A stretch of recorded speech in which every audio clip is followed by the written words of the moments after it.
Hello, everybody. I'm Larry Ridley, and this is the NFL on EA Sports. Tonight's matchup features two quarterbacks who will be trying to lead their team to victory. It's the Rams going up against the Bengals. So let's send you up now to the Queen City of Cincinnati. Brandon Guyton and Charles Davis. Larry, we are in the place the folks here call the Jungle, and that's Paul Brown Stadium in Cincinnati. Coming up, we've got a good matchup on tap between the Los Angeles Rams and the Cincinnati Bengals. And he'll take this up past the 20 and down at the 22-yard line.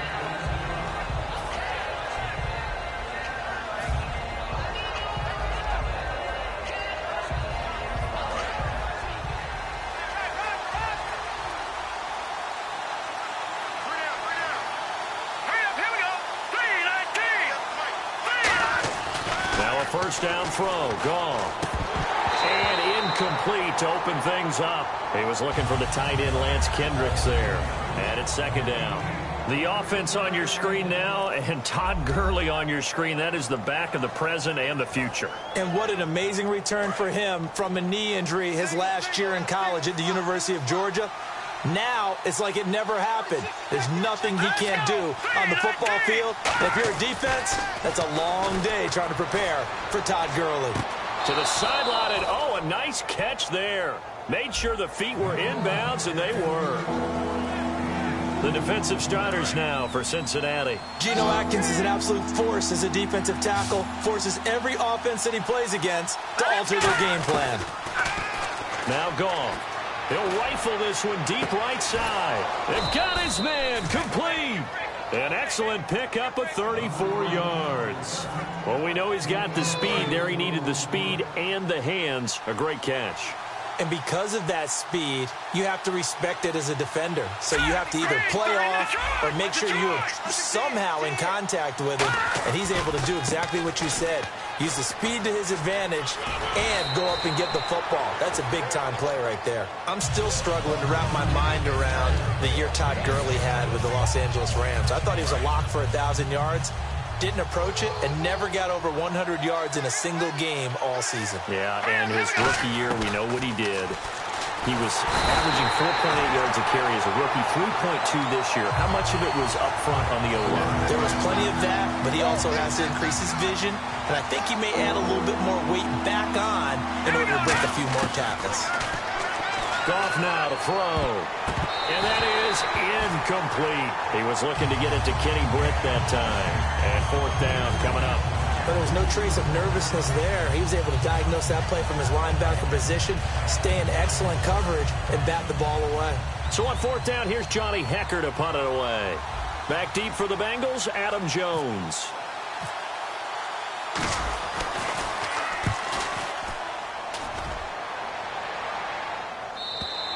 And that is much too long. That's into the end zone for a touchback.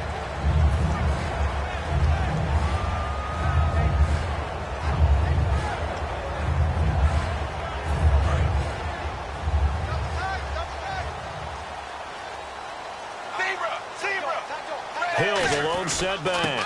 And he'll get it up the middle. And he's going to be stopped here on this first play as he gets it to the line of scrimmage and no more. The tackle that time by William Hayes. And a look at the offense that is hoping to put some points up in bunches here in this one. Zebra. Set wide 20. Wide 20. Check 52 to right. Check 52. Dalton throwing on second down. And his throw is going to be incomplete. Brandon LaFell, the intended receiver. And it'll bring up third down. The defense here for the Rams. I played college football at the same time as T.J. McDonald's father, Tim. And what a great player he was. T.J. definitely is following in his father's footsteps. And this is going to be incomplete. He was looking for his favorite target, A.J. Green, that time. And that'll bring up a fourth down. So on is the lefty, Kevin Huber, to kick it away for the Bengals here on fourth down. Deep for the Rams, Tavon Austin.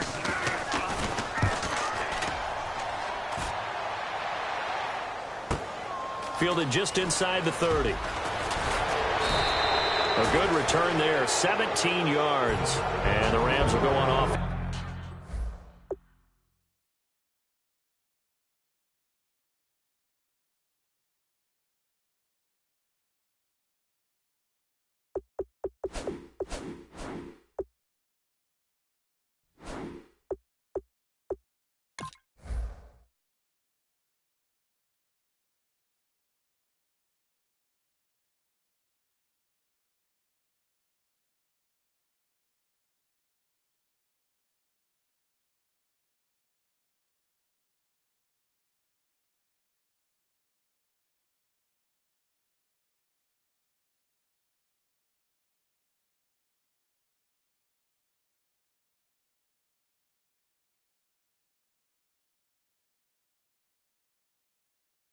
Here with a 1st and 10.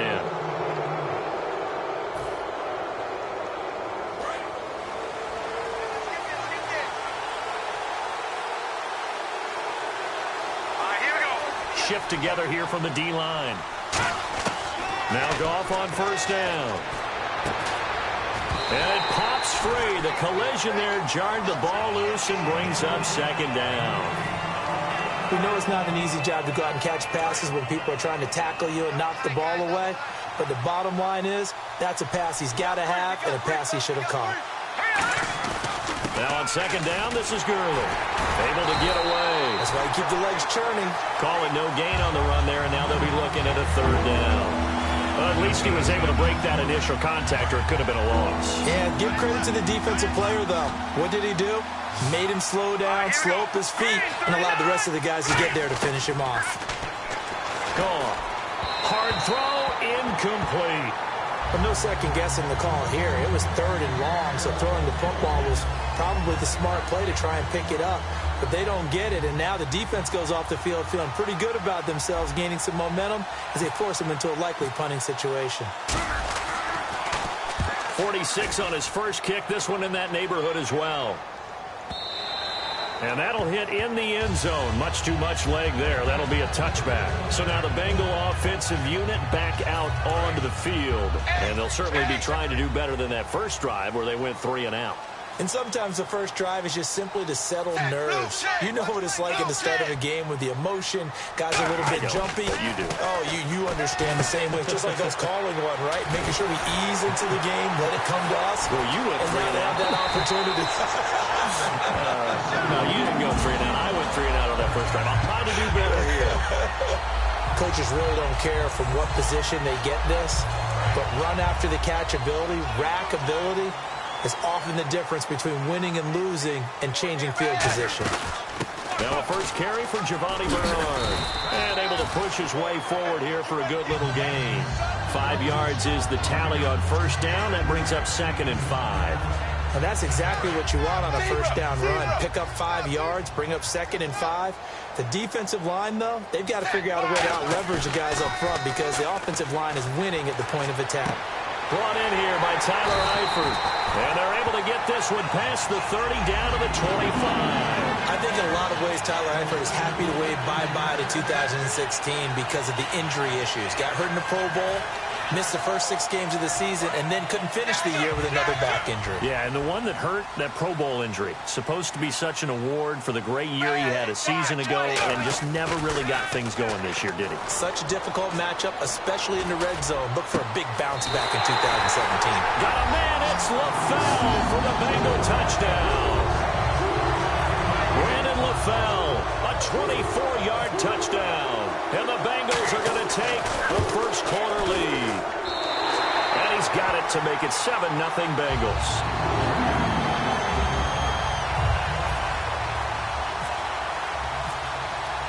Now Bullock will send this one away after the touchdown. That's fielded in the end zone. And he'll get it up past the 20 to the 22-yard line. Partner, these L.A. Rams, as they come back out here for the next offensive series, they now missed the playoffs 12 straight seasons. Of course, this last one, their first back in L.A., they were 3-1, so much hope, but then They lost all but one down the stretch. Hard to believe with a defense that good, but just tells you about the premium that's placed on the offensive side of the ball, especially at the quarterback position. They just didn't have the stability. Even though they drafted Jared Goff, #1 in 2016, he'll have to ascend to that number. Be that guy for them in the next season in order for the Rams to finally break that playoff drought. And now they've got some city neighbors in the Chargers of L.A. And he will possibly get back to the line of scrimmage. That's it. On the other hand, it will definitely take us to the end of the first quarter play.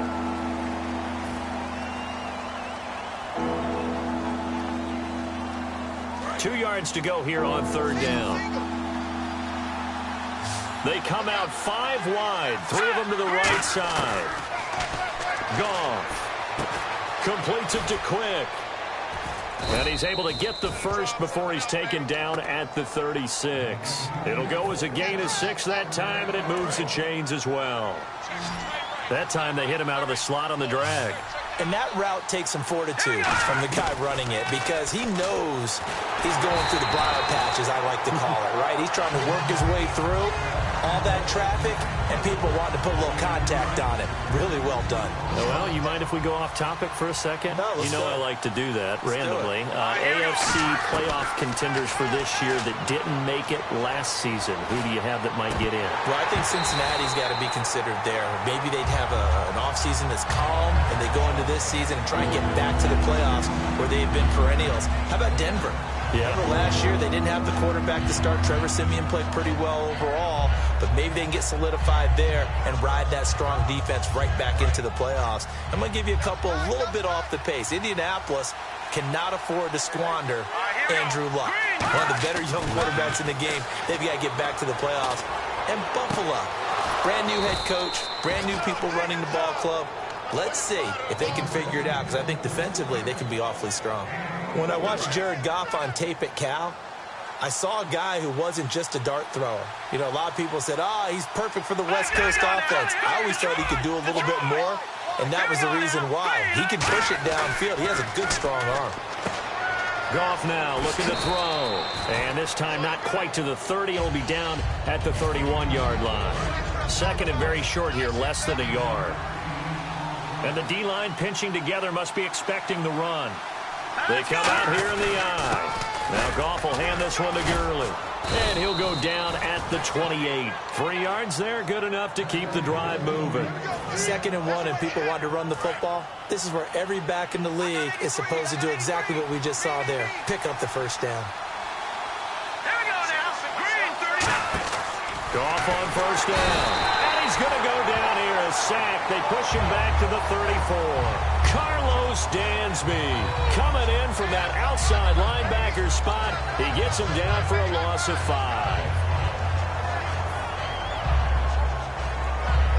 Now this will be the 9th play on this drive.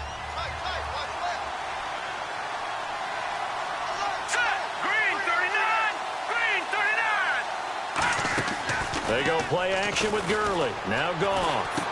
Austin's got it left side. And he is going to lose yardage here. So he loses 3 yards there. Now 3rd down. If you're a selfish player and you're throwing the ball, you're cool with the completion. Maybe not so cool with the yardage loss, though, huh? Yeah, you went backwards on the yardage. Hey, it kind of works like a sack for the defense there. Yeah, it's a really big play for them, right? Able to figure it out, sniff it out, and finish it off. He'll rifle this one deep right side. And a shot taken on 3rd down, unsuccessful. 4th down now.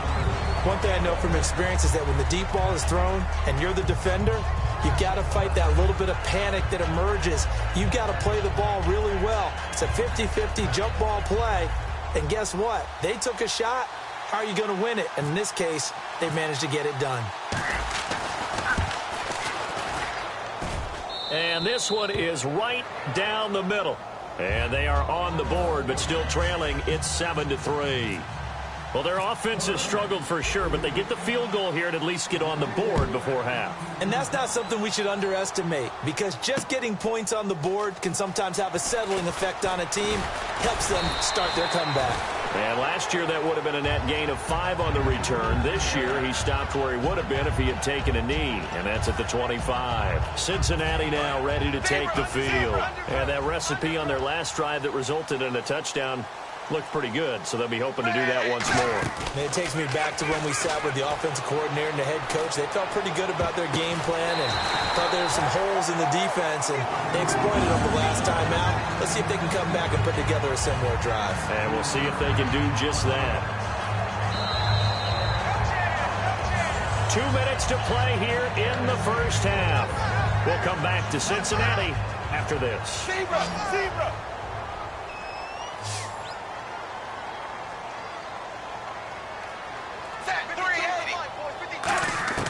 Dalton, 1st and 10.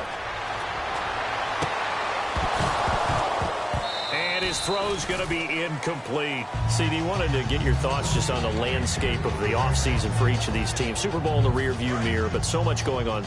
People look at the draft a lot, but there's a lot more that goes into the offseason for these front offices, is there not? It certainly is, and even before we get to the draft, you start with the combine, that's held in Indianapolis every year, and you have about 350 of the top prospects coming together to get their physicals and interviews and on-field performance, and all that will get evaluated along with their game tape. And then you've got the free agents, all right? That starts, I believe, in early March, where now the free agents can start moving around to different teams. So your team's starting to take a little bit of shape there, free agency, because then the draft's coming up. You're trying to put your team together with new draft picks, have everyone start to move in one direction. And then you have the OTAs and minicamps. We get to see them on the field for the first time. And we start to get a better idea of how these teams are going to look when the fall begins.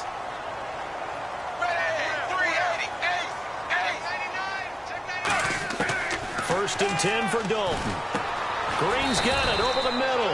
Partner, I was working the Buffalo game when A.J. Green got hurt on, I believe, the second snap and never came back. A hamstring injury, couldn't finish the season, fell just short of 1,000 yards, which is something he does each and every year. And that broke his streak of 5 straight 1,000-yard seasons. So you're right, he does do it every year. That was Week 11 against Buffalo, wasn't it? Week 11, unable to make it back, but still voted to the Pro Bowl. Give him a yard on the run there, and that's going to set up a 3rd down and 2.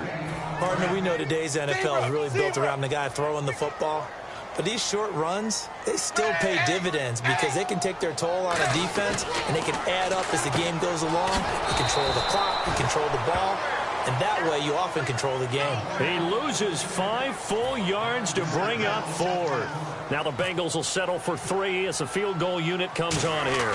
It'll be spotted on the right hash, a 52-yard attempt. And Bullock will put this one through, and they push the lead up to a touchdown now at 10-3.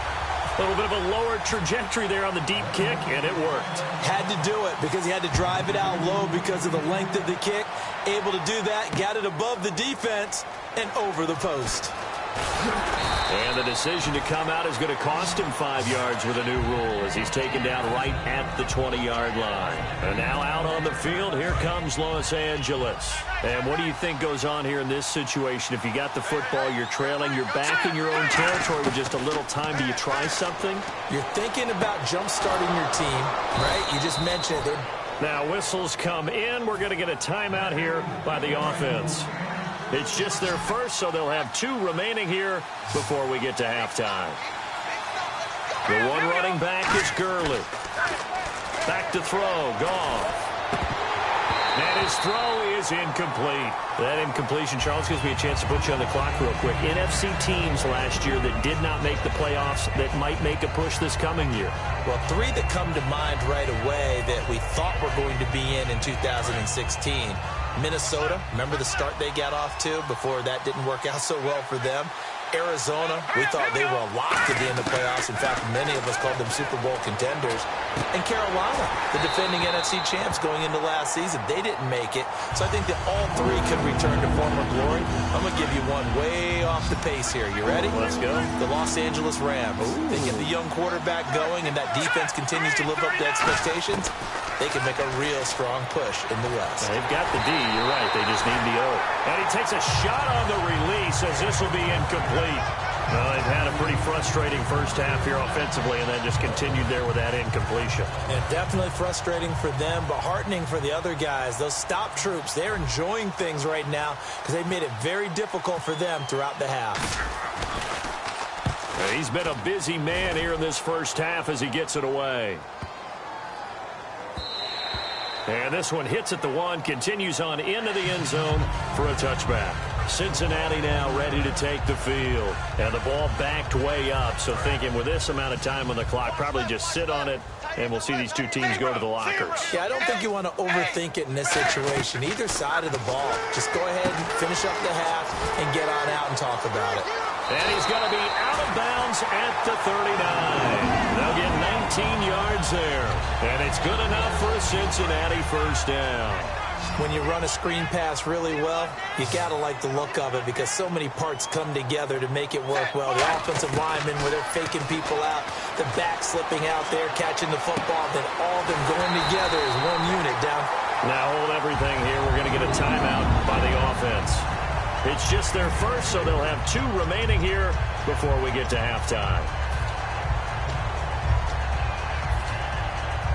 So after that big play, let's see if they can catch their defense maybe on their heels.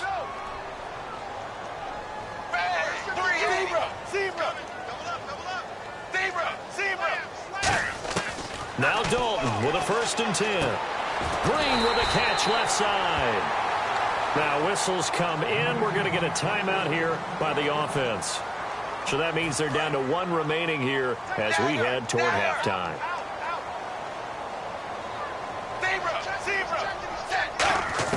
On 1st and 10, here's Andy Dalton. His throw caught right around the 6. And they do stop him, but he takes it all the way to the 2. Now hold everything here. We're going to get a timeout by the offense. And with halftime on the horizon, they'll be out of timeouts from here forward.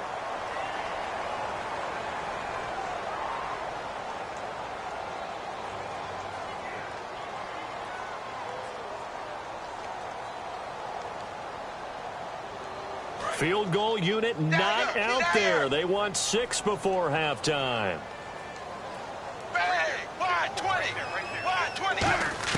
The final act of the first half. Dalton throwing over the middle, but it's incomplete. We have hit halftime. Still 2 more quarters to go. We'll take a timeout. We'll be back after this. You're watching the NFL, and it's on EA Sports. It's in the game. Both teams appear ready for the fight ahead, and we resume action here in quarter number 3. And the kick goes outside the white lines. That's why the flag comes out. Yes, and that was an error by the kicker, and it will give the offense great starting field position. They come out here in the eye. They go play action here on 1st down. Complete to the right side. It's Eifert. Give him 18 on that one. And that'll be good enough for a Cincinnati first. So the offense has it 1st and 10. There are so many things to watch for when you play defense, and reading your keys, you always hear about that, and having your eyes in the right place. Sometimes your eyes can fool you. How about that play action there? And it sprang the big guy, didn't it? Able to dump it over the top to him. And when all else fails as a defender, when you're not there in the coverage, your best friend is exactly what we saw there. A big play shot taken by the offense. Unfortunately, it ended in a big drop. Oh, he's got some breathing room. Able to push forward for about 4 down to the 37. Maurice Alexander making the stop defensively. And the offense in that middle ground here on 3rd down, 3rd and 5. And there's a run to be happy with. Good, solid yardage. They'll take that anytime you hand the ball to a back. And that is incomplete. His big tight end, Tyler Eifert, the intended receiver. And it's 4th down. So out comes the field goal team now for the 2nd time here today. This from 54 yards away. And Bullock will put this one through. And they will stretch their lead to 10 now at 13-3. It's really something. Even when he's hitting these from distance, big-time distance, he manages to put them right down the middle, doesn't he? No doubt about that one. Never a doubt. And this is no extra point. That's 50-plus.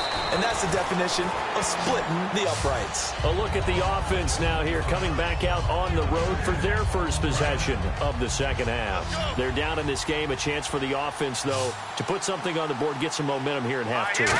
Try and get things kick-started for them. And you know at the half, they discussed how they were going to get that done. This is where scripting comes into play a lot of the time. How many plays do you script coming out of second half? Most of the time in the first half, you're scripting 12 to 16. I think in the second half, you're really scripting more like 8 to 10. Kind of a starter or an opener, whatever terminology they use. Just something to get you off to a quick start. Goff now looking to throw. And this time he's got the hook up. It's complete. It's a 4-yard pickup, and that'll lead here to a third down. Got to give credit where it's due. Really nice defense on that play. The pitch and catch was successful, but not any run after it. Let's go. Throwing on third. Gone. Nowhere to escape, and he goes down. Vontaze Burfict with a big-time sack on third down, and it'll be a loss of 7.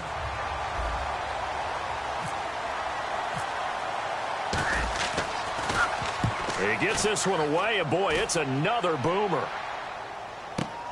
Jones on the return. Oh, he shifts past him.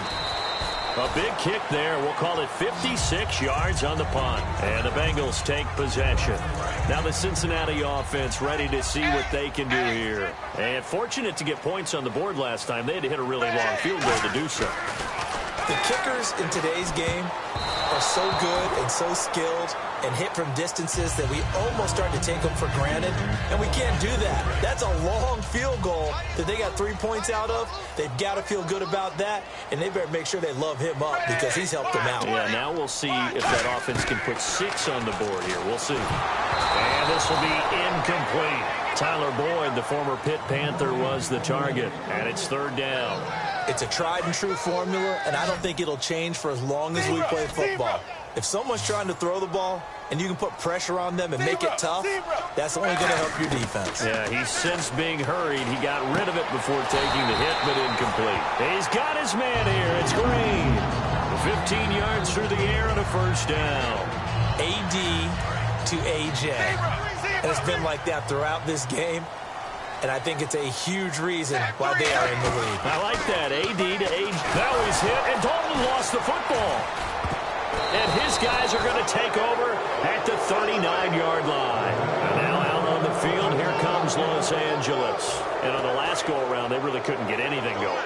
They had to punt from deep inside their own territory, which means you're going to lose the field position battle as a general rule. What they're looking for now is a little more consistency, move the ball at least a few times on offense, get a couple of first downs, and hopefully flip the field. Yeah, just something to build off of. That's what they're looking for here. When you're putting together a formula for winning defense, it's exactly what we're seeing in this game. Controlling the line of scrimmage, attacking, and changing everything so that now they're playing in the offense's backfield. They're playing an excellent game. Austin's got it left side. And the play goes for 19 yards. Gives him a new set of downs. Fresh set of downs here. Well, if you do read man coverage, Brandon, the drag route's a pretty good one to run against it because you're running away from people on it. On first down, it's Gurley. And this one goes nowhere. Losing yardage back at the 22. That's going to go as a loss of 2, and it'll be second down. With the struggles we're seeing up front for the offense today, they've got to think about changing up their play calling. Some screens, some draws, some quick-hitting plays in order to try and supplement the run game. You don't totally abandon it, but you try and give it a little bit of help. That one good for 17 yards, and now they've got it first and goal. I know many people like to throw to the tight end, maybe in a little flexed-out position because he creates mismatches with his size. The slot receivers do the same thing with their quickness, their speed, and their route-running savvy. It's a loss of a yard there, and now second down. Oftentimes when you're not winning at the point of attack for an offensive line, maybe they're getting out physical, spread things out a little bit, make it more of a one-on-one blocking scheme. Then you don't have to win it physically. You just have to win it by position. That may open things up for your running backs. Back now in Cincinnati. It's the Rams trailing, but they do have the football as we start the fourth and final quarter.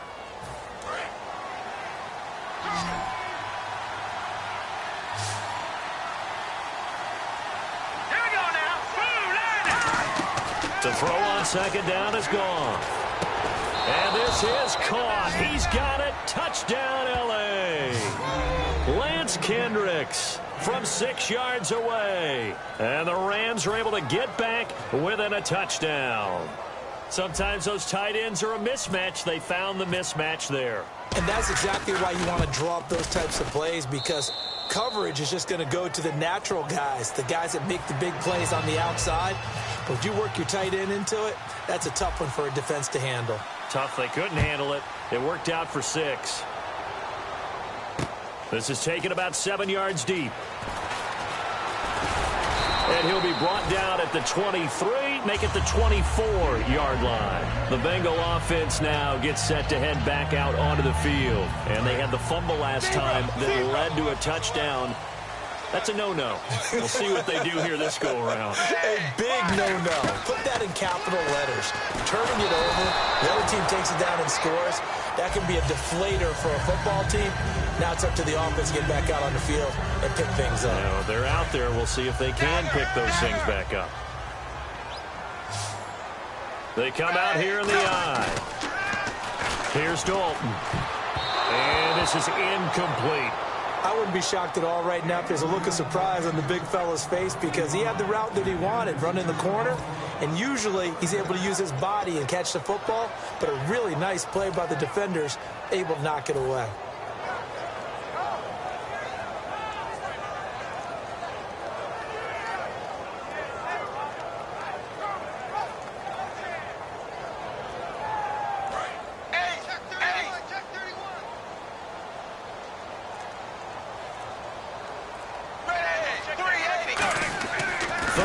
A shot here for Dalton. To the left side here for Eifert. It'll be a gain of 8, but it'll also lead to a 4th down. The offense staying out. They're going to go on 4th and 2. A short gain that doesn't get them the first down brings up a 4th down situation. Really nice job defensively. They knew where the sticks were. They got the stop before. They'll run. This is Bernard. And he's got the first before he's brought down at the 39-yard line. It's an 8-yard pickup, and they're able to pick up the conversion here on 4th down.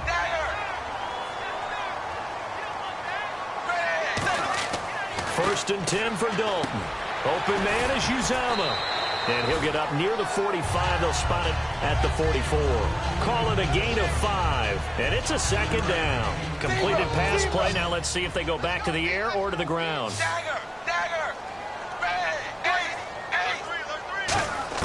Dalton throwing on 2nd down. Green with a catch left side. And he's brought down. 17 yards on the pickup there. And the drive will get...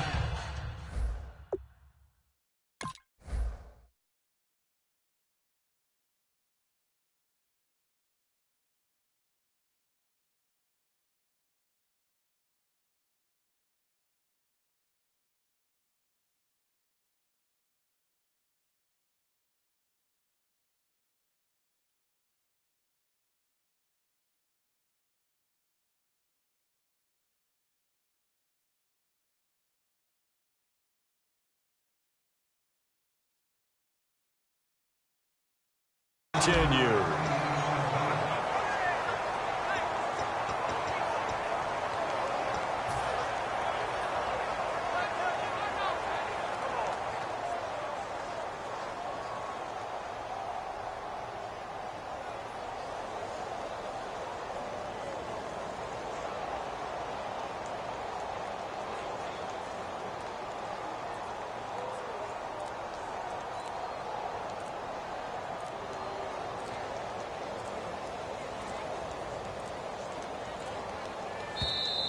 And the play clock is going to run out here. They're in no hurry to get a play off.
So after the mistake by the offense, it cost him 5 yards, and now 1st and 15. 380. 380. Zebra. Dalton gives to Bernard, and he's going to get hit at the line of scrimmage and driven backwards. No gain on the play there, 2nd down. The 4th quarter here, they've got the lead. They want to keep it on the ground. That's what they're doing. Smart football. Keep the clock grinding. Keep it going. But you got to figure now, they're going to see more people stacked up at the line of scrimmage as they try and bleed it out. Complete to the right side. It's Eifert. That'll be a gain of 15 yards. And that'll bring up what looks to be a 3rd and inches. Can't be more than a half a foot. And at this stage of the game, time a factor, time on their side as they just try to eke out the final precious moments of this one. They look to throw on 3rd with Dalton. He's got his man here. It's Green. He gets 7 out of it, and he also gets a 1st. Getting late here in the 4th, and if this team has any chance to win this football game, their defense obviously needs a stop here. Well, it's real easy to ascertain that in the game plan, Andy Dalton to A.J. Green was deemed vital. And it certainly was the focal point of the defense. They just had trouble with it. Most teams do. Well, that just tells you how good it is. These guys have grown together, coming into the Bengals, getting together early, and continuing to get better. Doesn't matter what defense is put out there. They feel like they have an answer for it. The tackle by Robert Quinn. Long drive. The defense just cannot seem to catch a break and get off the field. They come out here in the eye. 380. Not running. Dalton wants to throw. His throw caught at about the 5. 18 yards there, and it'll be a 1st and goal. And there's another completion to the tight end. And let's face it, it is hard to overthrow a 6'6" target. It is indeed. Quarterbacks like their speed guys. They like that huge 6'6" target that they've got in him. They really do, and it reminds me of what one great tight end told me once. He had told his quarterback, just make sure you throw it up there. Kind of like put up in the top shelf where the kids can't get it. No gain on the play that time, and it sets up 2nd and goal. Just keep the ball on the ground. Do a little pounding. Chew up some clock. If they can get it in, that might be enough to get them home. And if not, the clock is definitely their friend. Zebra.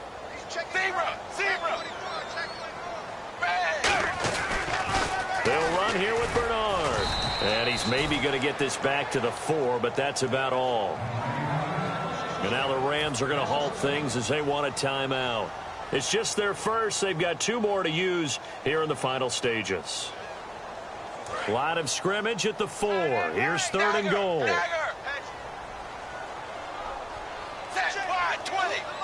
20. So now Dalton. And he'll take this into the end zone for a Bengal TD. A.J. Green from 3 yards out. And the Bengals add on to their lead.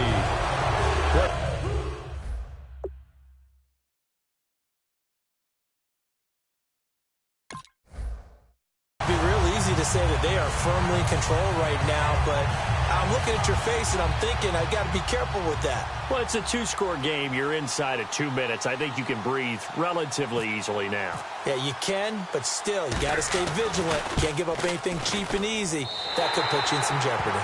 And it's up and good.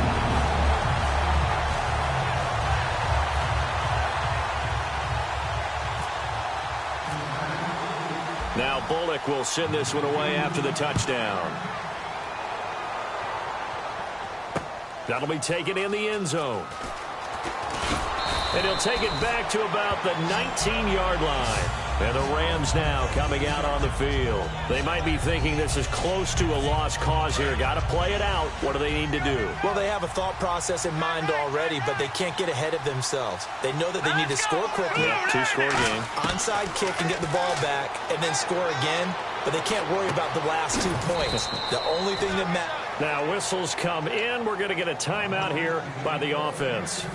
That'll leave them with just 1 remaining in this 4th quarter of play.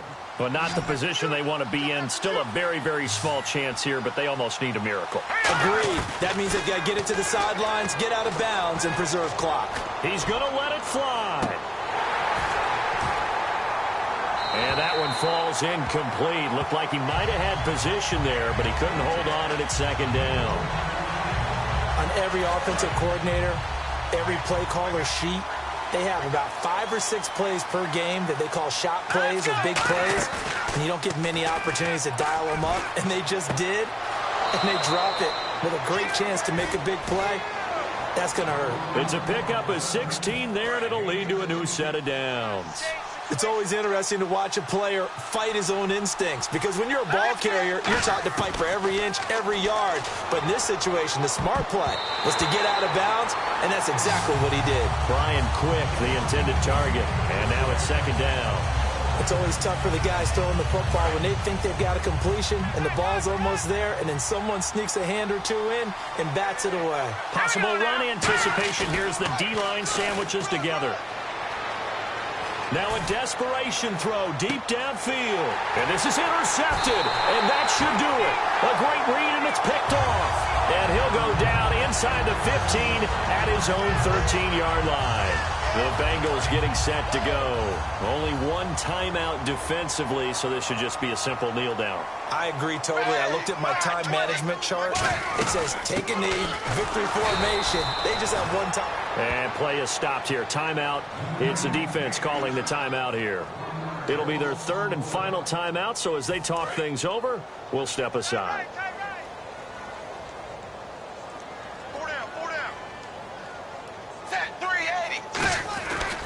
They'll run again with Bernard. And there just continues to be nowhere to run. He's bottled up again at the line of scrimmage. Well, that was better than the first go-around when he lost yardage, but still nothing there, and that sets up a third and long. Tough spot here. Put it mildly. Sometimes I wonder if some of that old-school football should come back into play. You know what I would think here? Quick kick. Try and change field position, help out your team.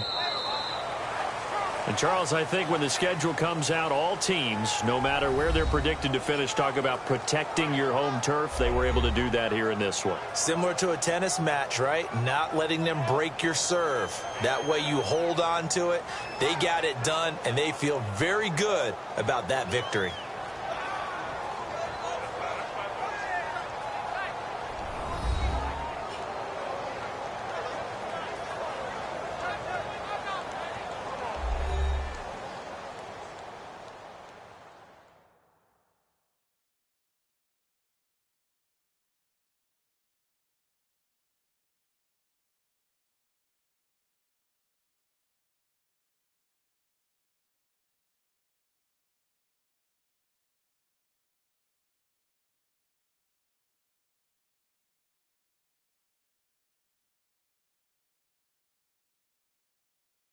So that'll just about do it for Charles Davis. I'm Brandon Gaudin. You've been watching the NFL on EA Sports. For more, log on to easports.com.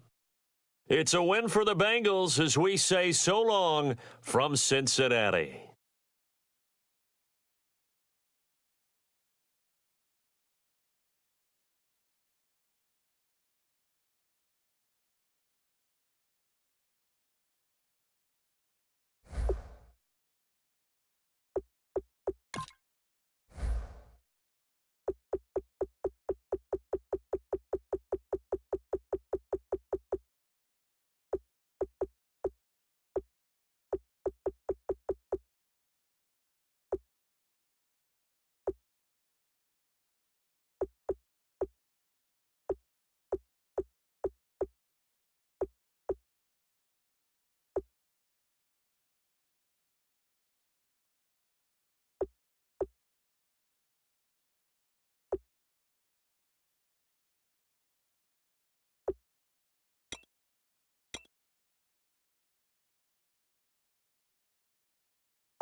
Hello, everybody. I'm Larry Ridley.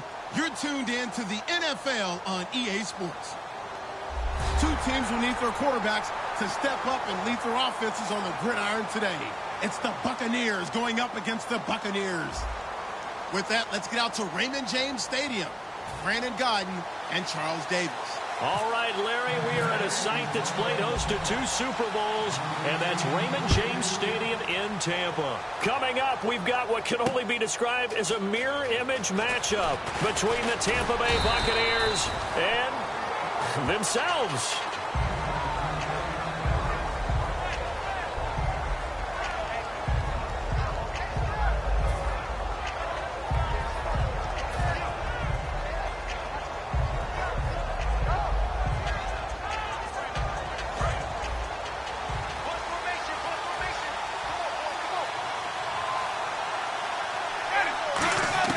First down, Winston. Right side caught by Jackson. That throw good for 4. It's second down. And one advantage for this offensive unit is the big target, Mike Evans. Play to his strength, his size and catch radius. Throw it up there, let him go get it. Second down to the offense in search of 6 yards. Now a second down throw for Winston. A dump off to Sims. And he's able to get out to the 32, brought down there. 8 yards on the pickup there, and it moves the sticks. I like it, I like it, I like it. Get everyone involved in the passing game, and you know you can create those great mismatches throwing it to your guys out of the backfield. And on the first drive, that can also help establish some rhythm, right? I think so. It gets everyone involved. They feel like they're part of it. It really gets them amped up as they go forward. A good run there on first down, and it'll leave them with a 2nd and 2. Some runs are blocked so well, you almost forget that someone has to carry the ball to gain the yardage. The leverage by the offensive line to create space up front, really well done. They'll run it again with Sims. And he'll get up to the 43-yard line. Just 4 yards on the pickup, but that's good enough to extend the drive. And a new set of downs here after picking up the first on the ground. Jameis now on first down. And a catch right side by Evans. That throw good for 4. It's second down. On the defensive side of the football for the Bucs, here's the lineup. You know, you look at last year, 2016, 23 points a game right in the middle of the league, but improved, I think. How do they look going forward? Well, they did improve, and they improved throughout the second half of the year. They focused on communication. They cut down some of the stuff they were doing defensively, made it simpler, and they played a lot faster. And look, Gerald McCoy is a terrific player on the defensive line. You got linebackers that can run in Levante David and Quan Alexander. And I thought that Keith Tandy really emerged as a safety for them down the stretch and made some big-time plays. A play fake to Sims. Now nowhere to escape, and he goes down. Darryl Smith with a big-time sack on third down. And it'll be a loss of 7. On fourth down, here's Brian Anger now to kick this one away.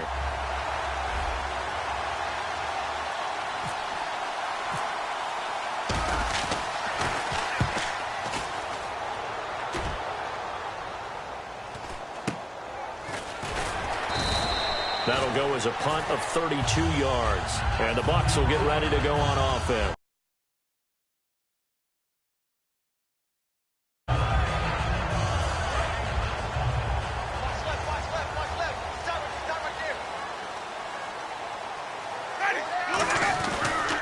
And a first carry here for Charles Sims. Bulldozes past him. Sheds a second man. He's building up some momentum, isn't he? And a nice carry there of 15 yards. How many times do we say in this game that speed kills, and it does it in so many different ways? In this case, you got a back who's quick and shifty, can make moves, make people miss, but also gets to and through a hole before it can close down. And the pressure gets there, and Winston goes down. Robert Ayers in there to get him for a loss of 5. So the defense has put them in a tough spot. It's second and long.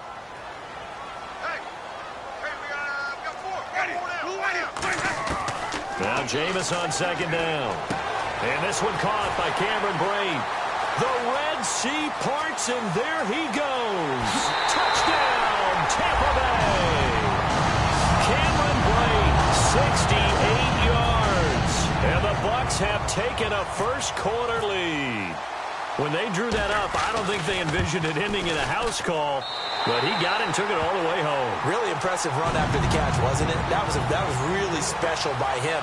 But let's face it, in today's NFL, those tight ends are often former wide receivers or maybe even sometimes bigger running backs. They just put them in a position to get a great matchup and make plays like that. That's fielded in the end zone. And he'll take this one near the 25, call it the 26-yard line. So the ball switches back over to Tampa Bay, and as they get set in place on offense, Charles, talk about the running game and the O-line, where they stack up going in next year, because Doug Martin was only active for 8 games this last season. Rushing total dropped down to 400 yards, basically. Yeah, they were fortunate they picked up Jacquizz Rodgers during the year, and he gave them some nice games throughout, but I start with the offensive line. They've got some good building blocks. Left tackle Donovan Smith, guard Ali Marpet. Great places to begin. I think they'll continue to try and fortify that offensive line because that will help whoever becomes their primary ball carrier. A monster 2016 for Mike Evans. His Buccaneers didn't make the playoffs, but wasn't because of his production. Led the league in targets and was in the top 5 in many other receiving categories. What a big-time year for him. 4th in yards, 2nd touchdowns just outside of the top 5, 6th in catches. So he's going to be a handful for teams in the future. I mean, he's got a long career ahead of him. A long career ahead of him, and look for him to increase his yards after catch as he moves forward in his career. Winston throwing middle, but it's incomplete. The target that time was Vincent Jackson, and it's 3rd down. I think that's a big-time play there because the slant route is really hard to cover because the timing is so quick. But able to see it, diagnose it, and get to the football, that's why he was able to bat it away. Jameis to throw it. Complete. He finds Brate. A gain of 19 and picking up the first. It's got to the point where we see guys like that make that type of a catch. Not fair goes through my brain.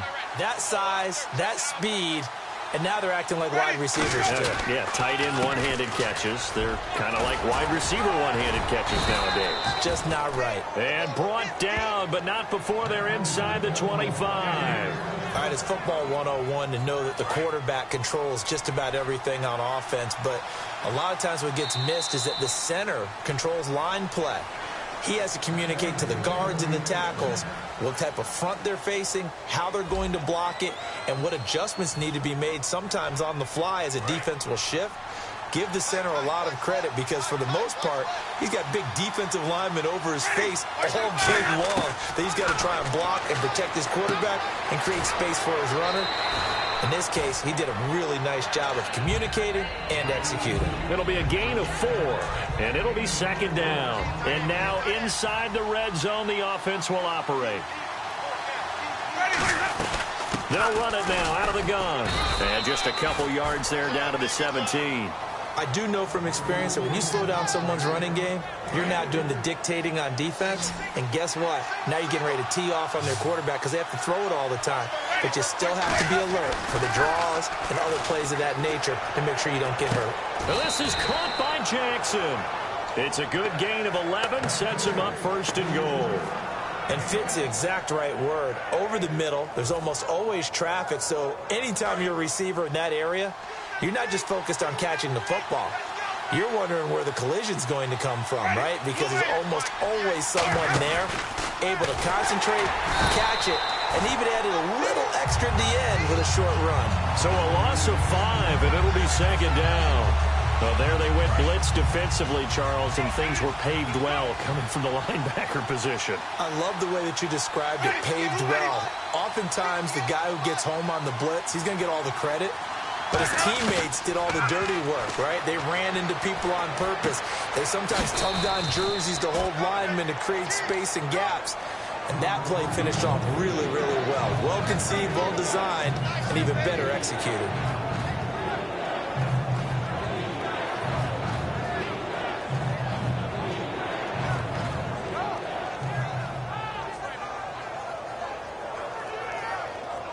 And the seemingly endless drive continues.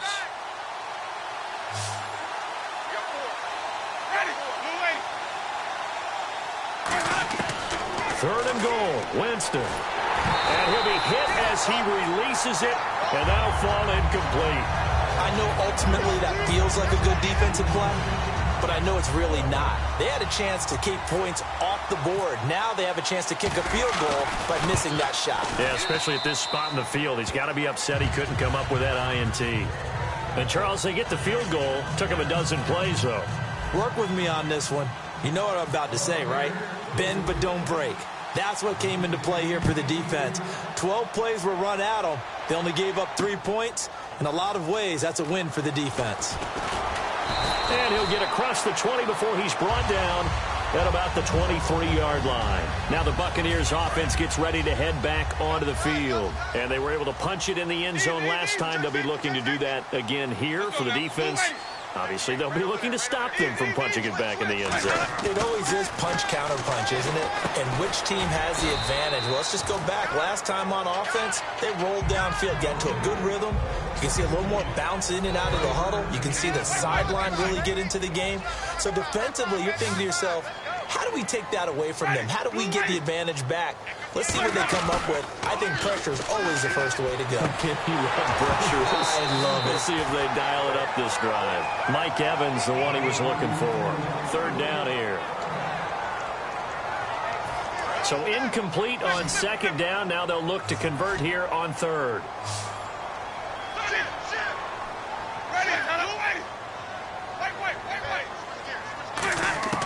On third down, Winston. He's got Evans. And he's got the first down yardage before he's brought down at the 42. Jameis Winston and Mike Evans came into the league 1 year apart.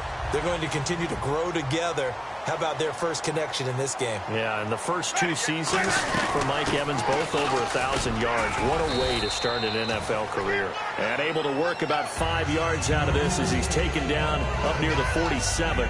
Frustrating for a defense, energizing for an offense. Finding a way to create that type of yardage in your running game, that'll make the guys carrying the ball very, very happy.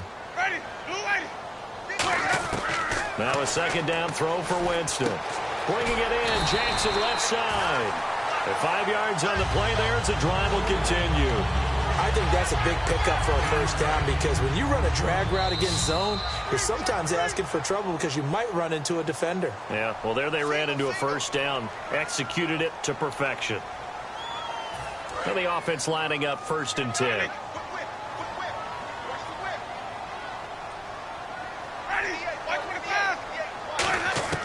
Jameis now on 1st down. Right side caught by Jackson. Past the 20. And he gets this one all the way down inside the 20-yard line. There will always be a place for methodically marching the ball downfield. But when you can pick it up in big chunks and strike like that and have explosive plays, that's often the difference in winning and losing. Those types of plays that can knock a defense off balance, that'll drive a team towards a victory. In on the stop, Bradley McDougal. Decent chunk of yardage still left here. 2nd and 7. Now Jameis on 2nd down. Complete to Myers, the tight end. 4 yards on the completion, and it sets up a 3rd down. Partner, it's a lot of fun watching the NFL now, isn't it? Because when the big fella runs routes, it used to be when we were kids, he'd run about 3 different routes, and that was it. Now he can run anything and catch the balls we just saw there. Winston from the gun on 3rd down. A dump off to Sims. He didn't get the touchdown, but he did get the first down as he's tackled at the 1. He went full scale, loose, flexible, finding a way to catch the ball in some traffic for a key first down. A really nice job of adjusting to the ball in the air. Not the most accurate of throws, but able to adjust and make the grab. Toward the center of the field, but it's incomplete. All defenders get tired of hearing about their lack of hands and why they're playing defense instead of offense. But in this situation, it was the hands that made the play. Batting the ball away on an attempted touchdown pass. Excellent job. Way to knock it down. Let's go now. Offense looks to punch it in here from the 1 on 2nd and goal. And running room scarce here. He's going to be stopped in his tracks at the line of scrimmage. Well, so many times we look at a short run and we praise the offense for trying to set the tempo and establish things, but the defensive guys, hey, they just won the battle there. It wasn't a big run given up. They don't always have to absorb the body blows. Sometimes they dish them out themselves.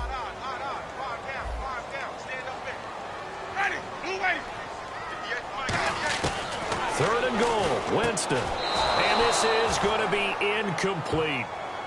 I have to say that was a surprise call on 3rd and inches. I thought they'd try and run the football there, but you got to believe they thought they'd surprise the defense and pick up something downfield, but that one goes incomplete.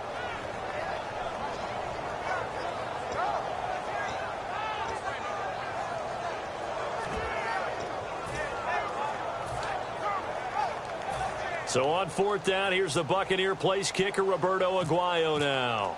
From the right hash at a bit of a tight angle. And Aguayo's kick is good. And they push the lead up to a touchdown now at 10-3. It's a little bit of time left here in the second quarter, but they get the field goal near the end of the first half to expand that lead. Yeah, that's got to feel good, but they can't let up. Now on the kickoff, they've got to make sure they don't give up a big return or big yardage to set up the other team for one last chance to score themselves. And last year, that would have been a net gain of 5 on the return. This year, he stopped where he would have been if he had taken a knee, and that's at the 25. Now the Buccaneer offense set to take over again. And with time quickly fading here in the second quarter, not sure how aggressively, offensively they want to play this. I think we'll find out just how much they trust their guys in this situation if they decide to take a shot. Jameis to throw it.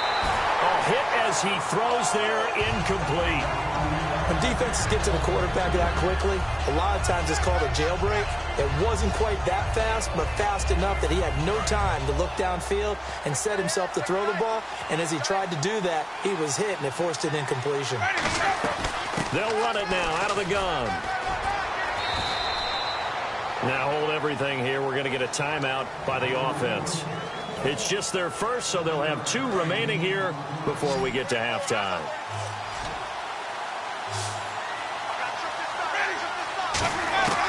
Final play of the half here. And Winston lost the football. First half in the books. You're watching the NFL on EA Sports. Welcome back. Halftime over. We are ready for quarter number 3 alongside Charles Davis. I'm Brandon Gaudin. So both teams have their marching orders, and we'll get going again here in quarter number 3. Fielded about a yard deep. And the decision to bring it out is going to cost him about 7 yards all told as he's taken down back shy of the 20. Out come the Buccaneers. They'll have it first to start in the third quarter. They have the lead now. They'll be looking for some separation here as we begin the third quarter. I like the way you term that because now I think they go a little bit deeper into their playbook. They like what they did in the first half. That worked okay. But in order to get the separation that you just talked about, change things up a little bit. Change your tendencies. Try and hit them a little bit more with some things they didn't see in the first half. We'll see if they do just that.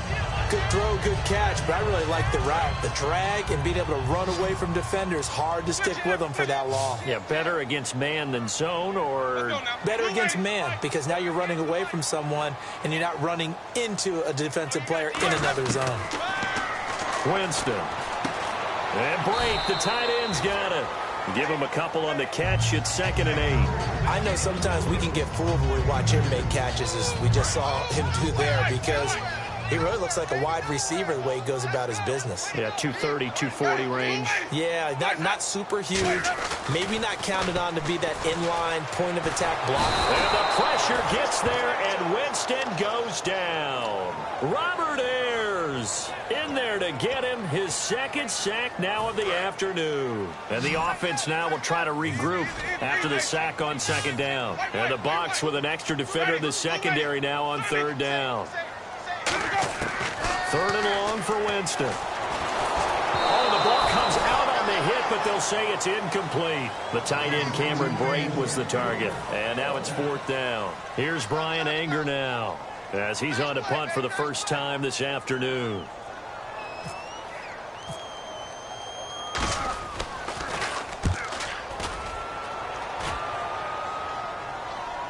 And that'll kick and go out of bounds just outside the 15 at the 16-yard line. Now we take a glance at the offense as they work their way back out for their first possession of the second half. They were able to get the stop defensively. Now a chance really to set the tone here in quarter 3. They can really take charge, can't they? And this is probably how it was drawn up at the half. I think we can go inside the locker room, all right? And I think we would see up on the grease boards, stop them defensively, get the ball back for the offense, and let's go downfield and score. Seems simple, right? The last part, we have to find out if that's going to happen. But the first part worked to perfection. Did exactly what they wanted, and now their offense has to pay it off. See if they can get the latter 50%. And he takes a shot on the release as this will be incomplete. Well, pretty good coverage there, and both of these defenses, they've had good coverage throughout this one. No doubt about it, and in today's NFL, where we're used to a bit more scoring, this feels almost like a well-pitched game in baseball on both sides where the tension continues to build. Who's going to make the big play?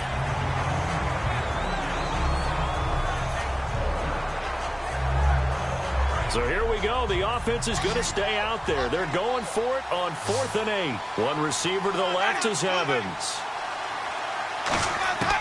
They're indeed going. It's Winston. And this is caught by Jackson. 14 yards there on the pickup. And on 4th down, they're able to convert and move the sticks. I don't know if I agree with that. I guess they don't care if I agree with that. But, boy, you have to be surprised by that, right? I definitely was surprised that they decided to go for it in this situation. But they must have either felt like they either had a great play call on or they're trying to show extreme confidence. Officially no gain on the play, and it's 2nd down.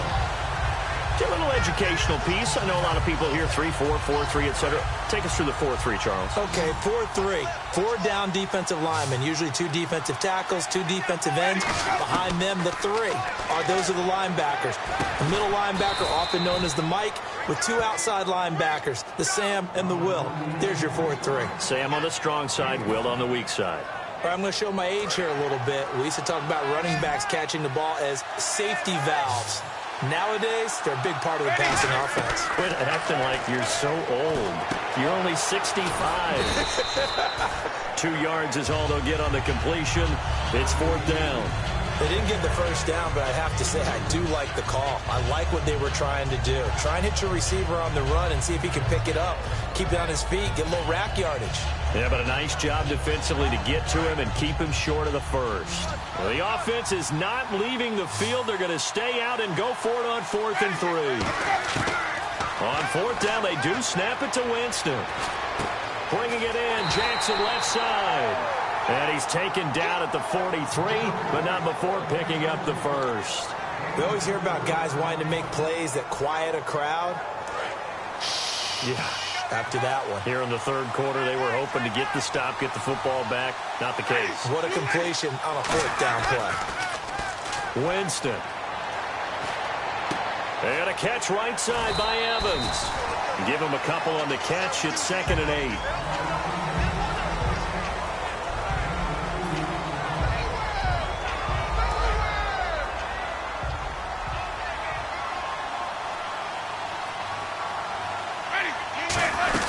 They'll run it now out of the gun. And it's a fumble. And he works his way forward for about 4 up to the midfield stripe.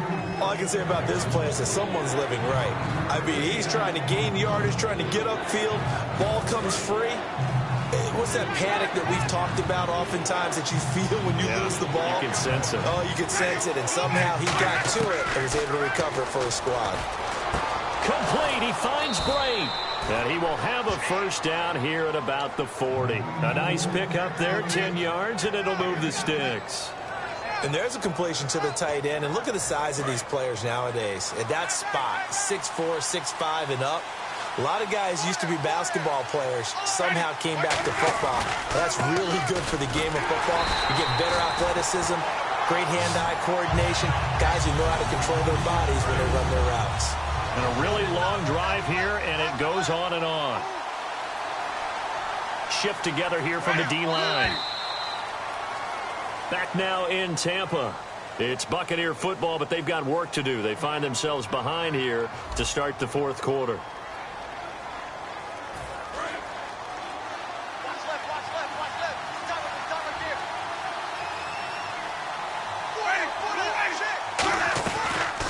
Again, they run with Sims.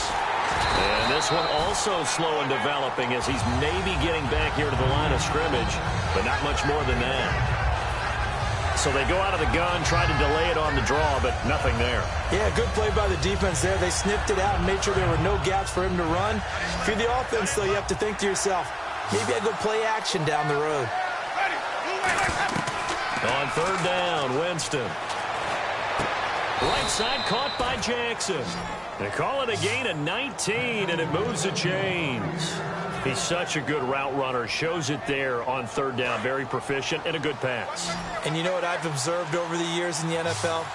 The better a route runner you are, the more confidence your guy's going to have in you to go to you in important times because he can trust you being in the right spot, and they connected there and picked up a first down. Everything about that play tells you about today's NFL offenses and what they're asking out of running backs. You can't just be a guy who can run the football. You have to be able to catch it as well, and he didn't get that done on that play. Throwing again, Winston on 2nd and 10. And the hit jarred it loose. It's incomplete.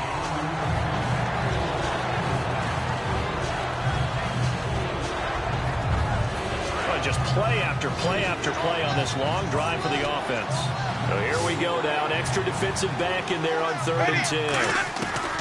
Jameis again. A fight for the football, and it's intercepted. Picked off by Brent Grimes. And a big turnover there as his guys will get the football back. And Tampa Bay trots out there now. And a tight game after punting last time. See if they can get something going on this drive. As they head to the field now, with the game this close, you've got to feel there's a sense of urgency for them going on offense right now.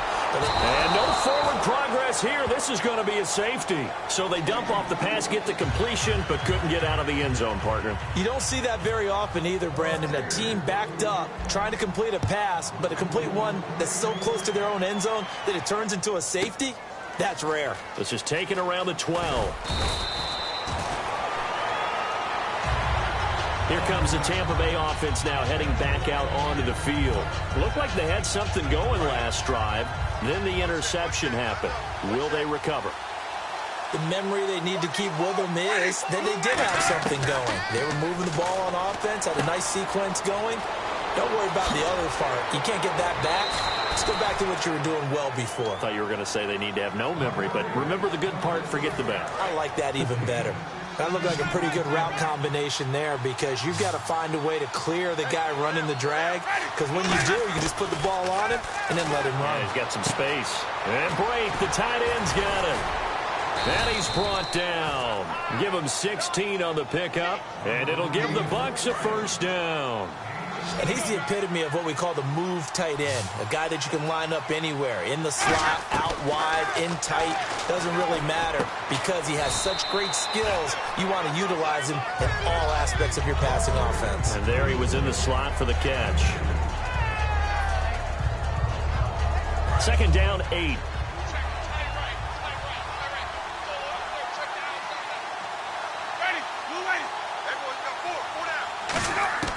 To the air again with Winston. Trying to lob it in there, but it's incomplete. The intended receiver that time, Adam Humphries.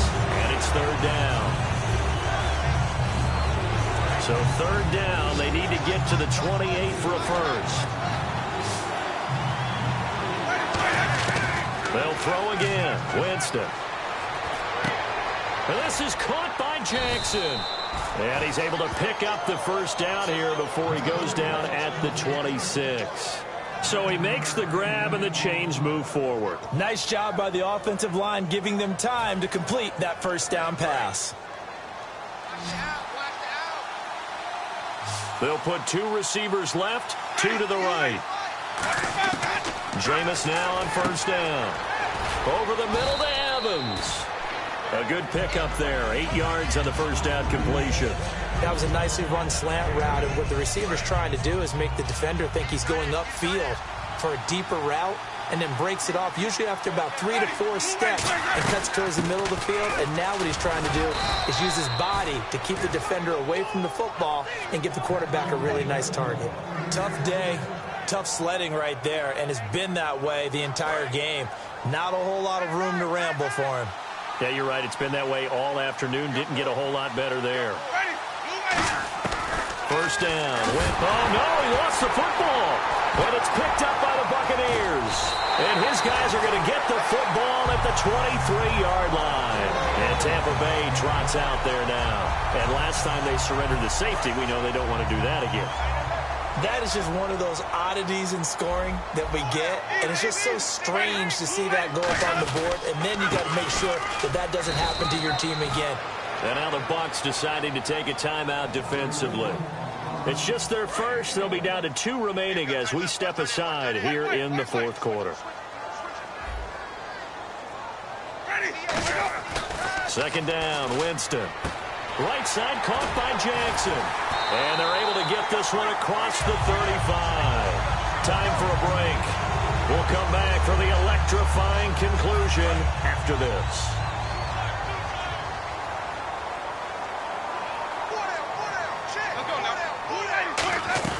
They'll run it now out of the gun. And he's across the 40, 3 extra yards to the 43. And the Buccaneers go ahead and take another timeout. That'll leave them with just 1 remaining in this fourth quarter of play.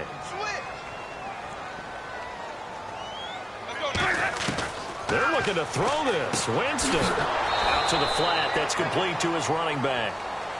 Now hang on here. Timeout called by the defense. That'll be their 3rd and final stoppage here as we step aside. Ready. Now Winston. He's got Evans. Mike Evans. He's going to go. Touchdown, Tampa Bay. Mike Evans, 60 yards. And the Bucs are going to add on to their lead. I think if you polled defensive backs, they would say the corner route, take that out, make it illegal, because that is so hard to recognize and so hard to adjust, because your first move is to not get beat in the middle of the field, and that's how they move you first before they break off to the corner. But then as the wide receiver, great job. It's tough to turn those upfield and go, but he did a great job with it there. Really good balance, really good body control, and how about the end result? A touchdown. This fielded a few yards into the end zone. And the decision to bring it out, a good one, as he's up a yard or 2 shy of the 30. And Tampa Bay trots out there now. And they'll be looking to atone for last time's mistake of fumbling inside the red zone. Certainly they don't want to do that again. And so much emphasis placed on red zone offense. I mean, you have periods devoted to... And that's caught inside the 30. It's a big play there for the Buccaneers. 47 yards. And I guess, Charles, sometimes when you have a receiver well over 6 foot, you do that. Just put it up there, let him grab it, and he did. And it certainly appears like a 50-50 ball, right? We always talk about that when both sides have a chance to get it, the receiver or the guy covering him. But I think the odds actually are in favor of the offense. They can see the ball coming oftentimes before the defender can get his head around. So I think that really goes to like 70-30, and they should be able to go up and get it most of the time. And he got it there. And not only did he drop it, he dropped it in the end zone. After all the preparation, all the practice, a play like that will absolutely break your heart. They had everything they wanted, just unable to complete it. In the end zone, a big-time drop. Jameis again. Oh, it's a touchdown if he holds on. Instead, it's 4th down. I'm not sure we could spot any tendency here on this 3rd down. They could have run it or passed it. Either one was available. They chose to try and get it through the air, but they were unsuccessful. Desperation time. Winston on 4th down. And no, it's incomplete. They had to go for it with such little time remaining. And that's going to be just about all she wrote for this one. And Tampa Bay trots out there now. And that last drive, a long drive, but not just that. They had a great air attack going. Do they stick with that? I would think that they would, because if they were confident enough to do it on the last drive, starting backed up in their own territory, why would you change anything? They've got to be confident about what they're presenting and continue to do so. Yeah, because the secondary, they really look clueless. And that was amazing because that drive went and went, no adjustments, and no big plays by the defense to knock the ball away. And they'll lose a yard that time, and that's going to lead to a 3rd down. Well, on that play, the expression, don't blink, you might miss something, certainly applied. That was fast. Defense diagnosed the play, and it was over in a heartbeat. Now they run with Sims. 2 yards on the pickup there. It's 4th down.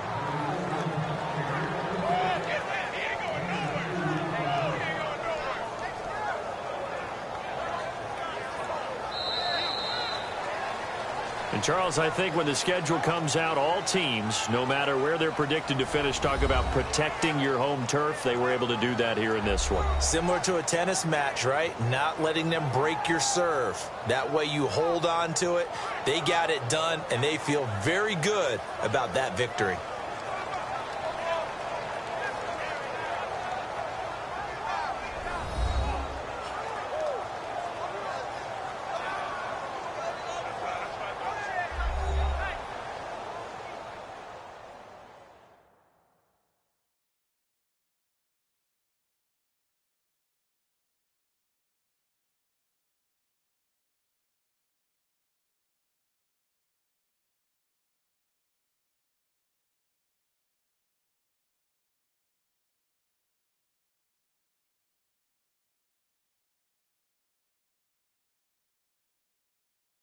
That'll do it for us. For Charles Davis and all our hardworking crew, I'm Brandon Gaudin. You've been watching the NFL on EA Sports. For more, find us on Twitter at EA Madden NFL.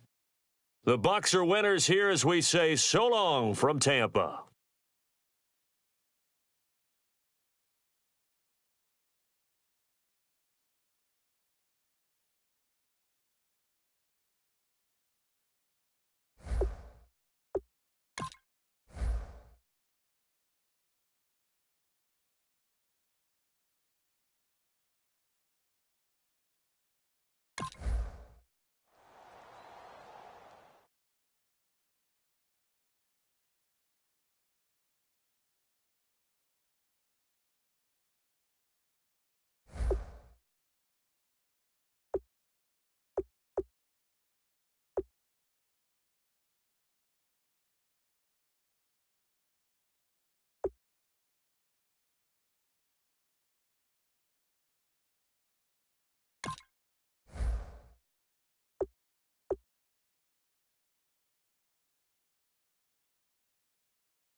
Hello, everybody. I'm Larry Ridley.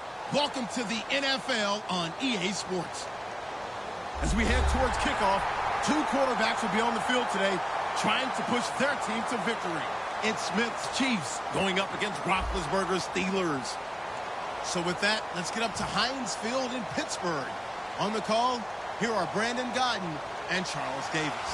Thank you very much, Larry. We are here on a beautiful afternoon for football. Today, we're set for a good AFC matchup between the Kansas City Chiefs and the Pittsburgh Steelers. And he'll take this across the 25, couple extra yards, up to the 27-yard line.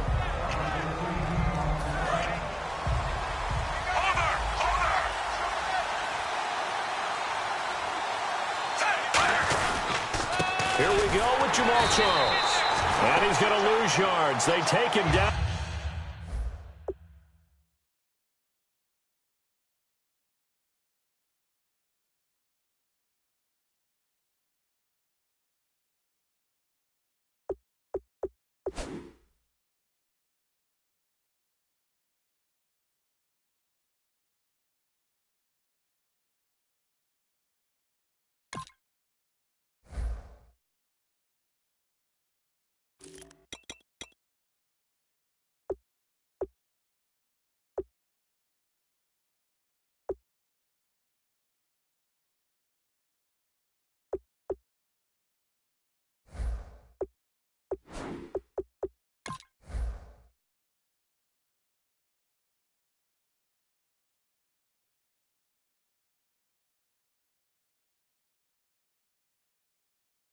At the 26.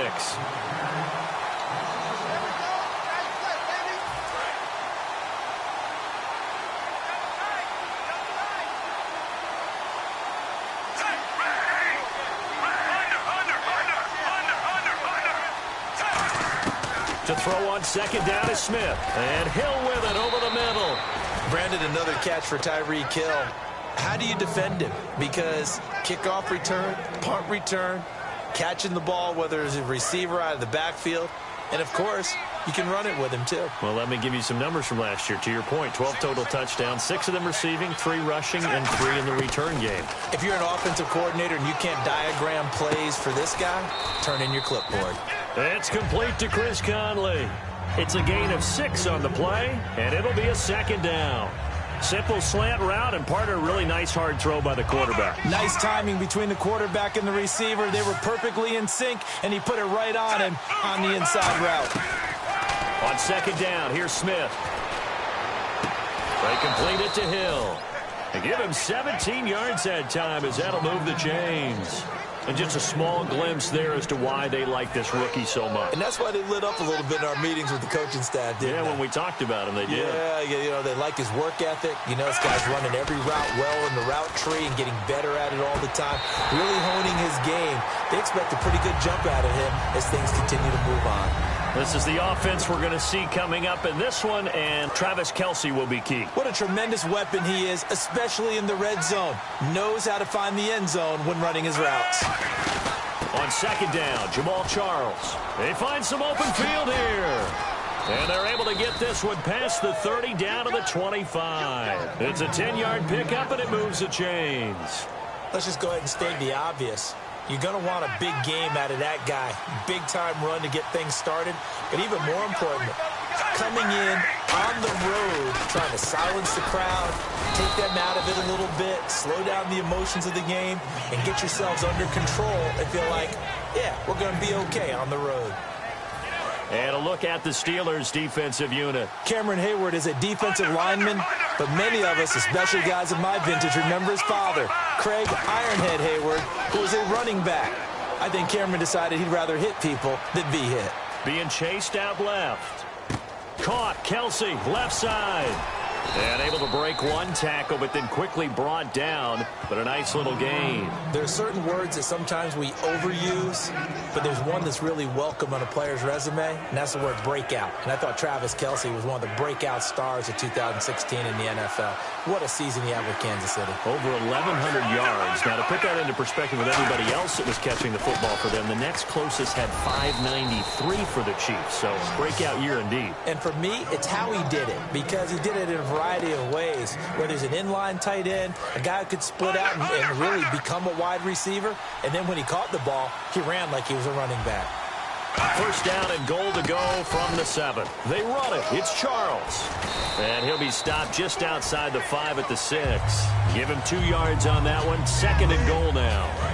Long drive. The defense just cannot seem to catch a break and get off the field. Be interesting to see now what they do offensively down near the goal line after not much there that time. As the offensive play caller. And he's got it. Touchdown, Chiefs. Travis Kelce, a 5-yard touchdown. And the Chiefs take it right down and score on the opening drive. Well, the lost sleep that the defensive coordinator had all week preparing for this game, a good portion of it was trying to prepare for him, because he's absolutely a phenomenal player. And a lot of times around the goal line, they know it's going to him. It's just so hard to stop. And that's where it really becomes difficult, because you're exactly right. They know it's going to him, yet they still can't stop it. That tells you when you're a dominant player.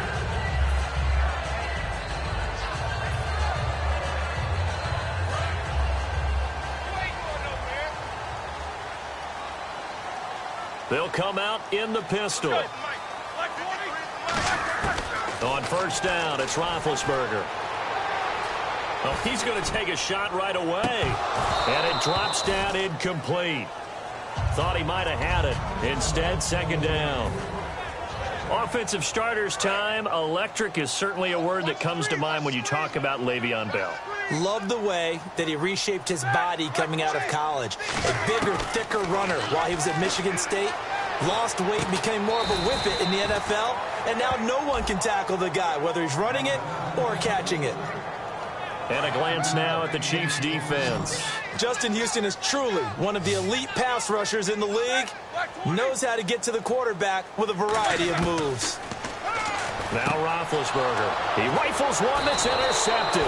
Picked off by Derek Johnson. And his guys will take over at the 25-yard line. And now here comes Kansas City. And they'll just simply be looking to build off the confidence of the last time out where they scored a touchdown. And confidence is powerful, isn't it? When you scored once, you feel like you can go back out there and get it done again.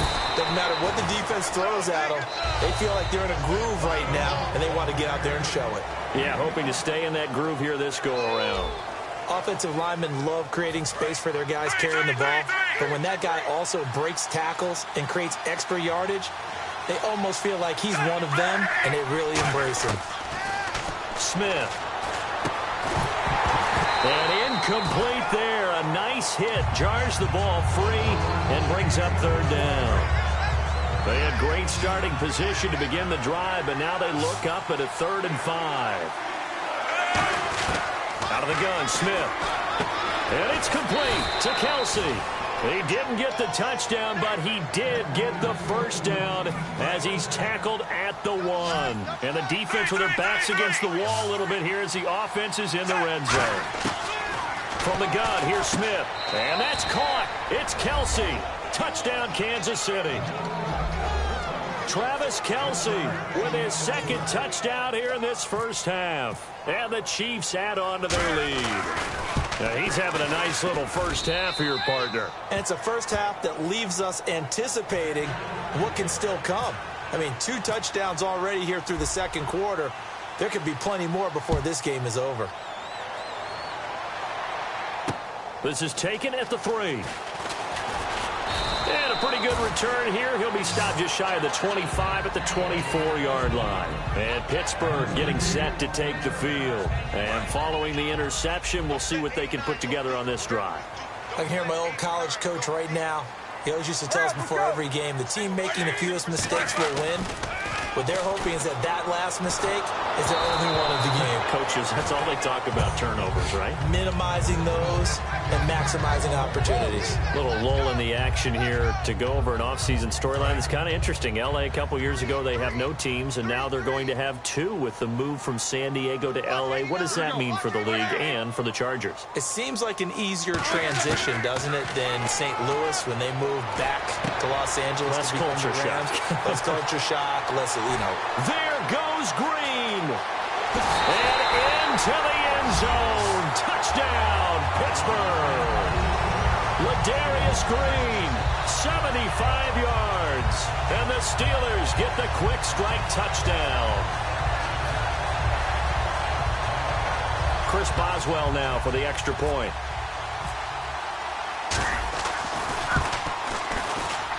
And that one makes it 14-7.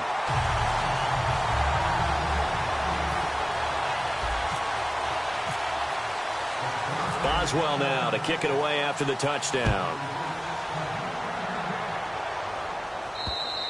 And this will be a touchback as that sails over the inline. And now here comes Kansas City. And they will simply, Charles, be looking to duplicate what they did last drive when they were able to push it in for 6. And they hope it'll be that easy, right? To be able to take exactly what happened before, replicate it. They may have to make a few additional changes along the way because I'm sure the defense will make some adjustments, but they've got to have great confidence having scored the last time out. All right, different topic here. 2018, the Super Bowl, traveling north, far north to Minneapolis. Early predictions for that one. Who you got? Well, everyone's still waiting in the NFL for a home team to play in its home stadium, right?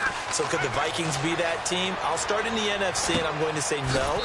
I think Seattle, starting to get near that maybe last run with their defense. But Earl Thomas returns. I like Seattle coming out of the NFC. How about you? Well, I'm actually going to take a Dallas Cowboys NFC title run. I think that they came so close this year, probably most talented going into next year. I like that one. Well, in the AFC, I'm going to go with a team that if they improve their defense and their quarterback stays healthy, they could be that team, the Oakland Raiders. Okay, I'm going dark horse. Cleveland Browns. Let's go. Hey, from worst to first. The Steelers insert their nickel defense on 3rd down. Yeah, they add a DB. A shotgun snap for Smith. And that is incomplete. His favorite target, Travis Kelce, the intended receiver. And it's now 4th and 3. Really good, smart play by the defense, understanding 3rd and short, guarding the first down sticks, and being able to make a play on the football and bat it down. They're going to go for it. It's Smith. And this is caught. He hits Macklin. And he's able to get the first before he's taken down at the 36. Well, they picked up the first down, but I'm just going to say it. I didn't like it before the ball was snapped, and I don't like it now that they picked it up. Think about field position on their own side of the 50. They don't get it. They put their defense in a bad spot. Into heavy traffic, and it's intercepted. A great read, and it's picked off. And they will take over possession of the football at their 42-yard line. And Pittsburgh getting set to take the field. And they're going to need another score. Got one last time, but still down here. When you're playing catch-up, every possession becomes crucial, doesn't it? It's vital. Get back out on the field, punch it in the end zone again. They know it's not easy, but what they do have going for them, they did score the last time. They think they've got a good formula working. And what about the defense? Well, now you're just saying to yourself, okay, we gave up a score last time. What adjustments do we need to make to slow them down now and get the ball back for our own offense? Is it more pressure? Is it more zone? What do they have to do? They're trying to figure that out themselves. We'll see if they can figure that out right here. 4 yards on the completion, and it sets up a 3rd down. Never make the mistake that the slot receivers, especially the little guys like we're watching here, are just quicker than fast. A lot of them combine quickness and speed, and they catch a lot of footballs, as we just saw there. Man open left side is Brown. And he gets it down to the 48, enough for the first. A gain of 4 that time as the drive continues. And connection number 1 there on the game, Roethlisberger to Boney Tony. Antonio Brown, that's what his high school teammates used to call him. I wonder what they would call him now. More muscular, more successful Boney Tony Brown, right? I'd say you're probably right. It may be all of that. They'll still call him Boney Tony, but Ben Roethlisberger calls him my number 1 target. So we've got a 2nd and 5. They'll put 2 receivers left, 2 to the right. On second down, Roethlisberger. And he's going to be taken down here. Back across midfield, 3 yards away from midfield at the 47. Now whistles come in. We're going to get a timeout here by the offense. It's just their first, so they'll have 2 remaining here before we get to halftime. Now Ben on 3rd and long. Trying for Brown, and it's intercepted. A great read, and it's picked off.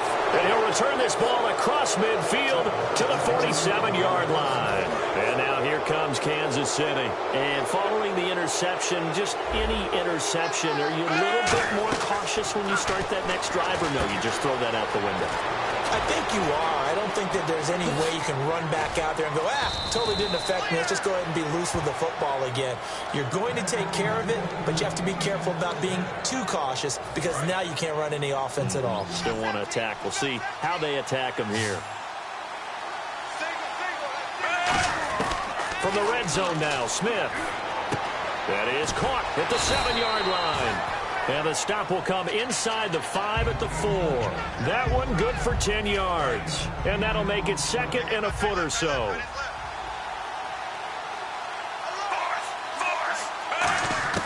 Smith. And the hit jarred it loose. It's incomplete.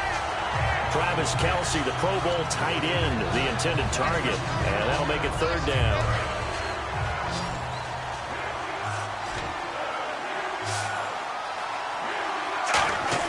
To the air again, Smith.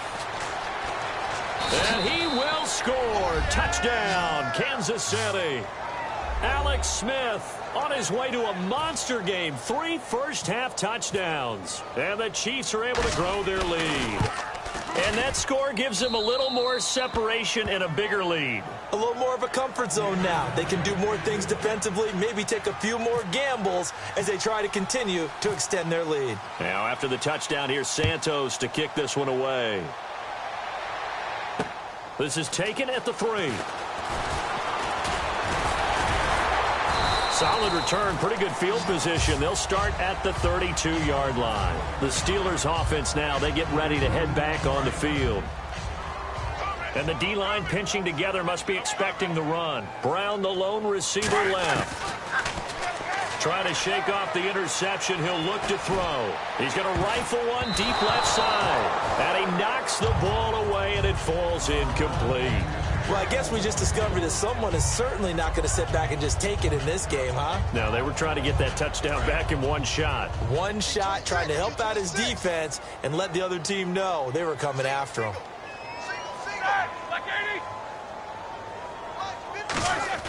Second and 10. It's Roethlisberger once more.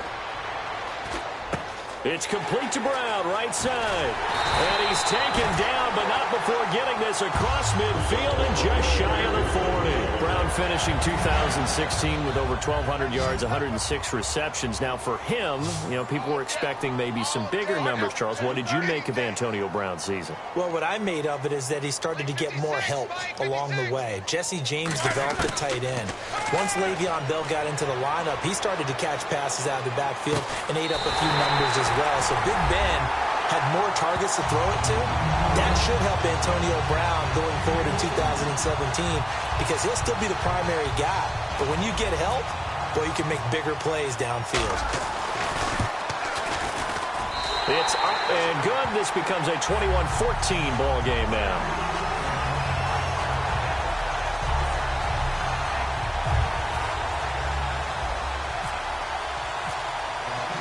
Boswell now to kick it away after the touchdown.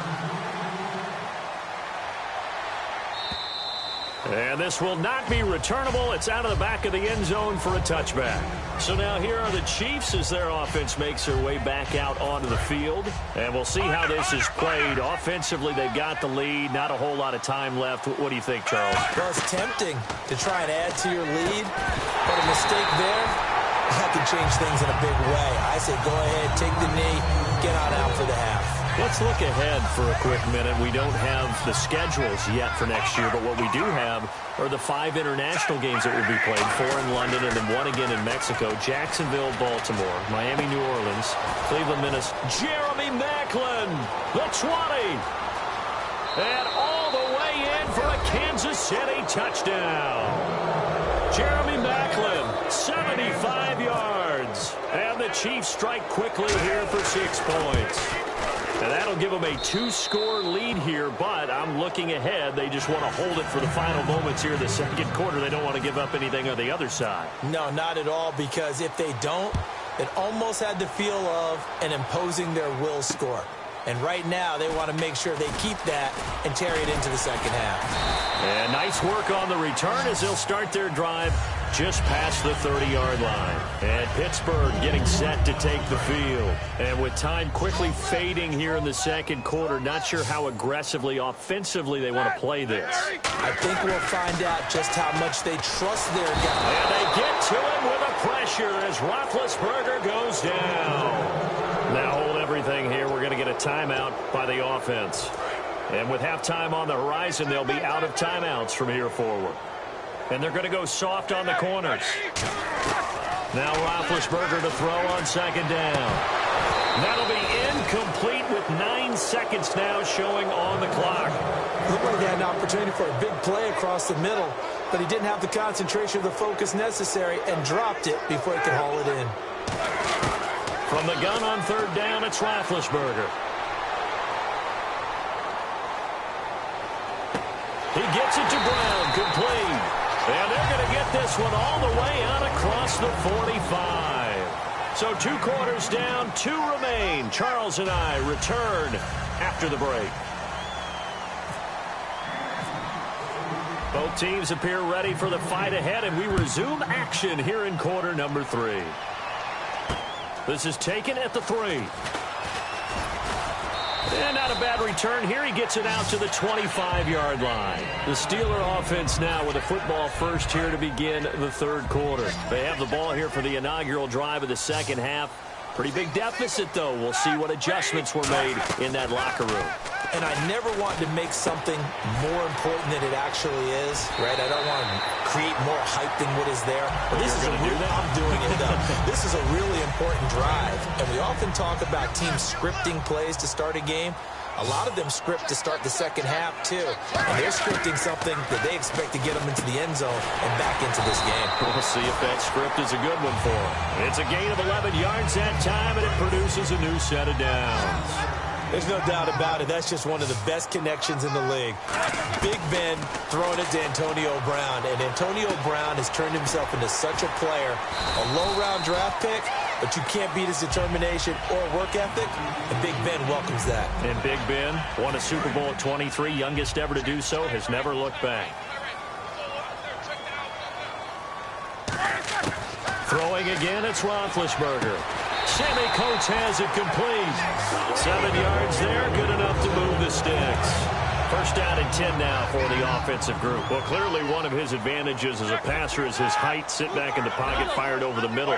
That makes things tougher defensively, doesn't it? It really does, because your goal is to move the quarterback off his initial spot when he gets his drop back completed. But when you have that type of height, he can stay in there. If he's willing to take the hits and just fire over the top, which saves him time and actually completes a play a little bit quicker than it normally does for a quarterback who has to slide and find open space to throw. To throw again is Roethlisberger. And it's caught. It's Brown. Touchdown Steelers. Antonio Brown, his second touchdown of the afternoon. And the Steelers have now made this a one-score game.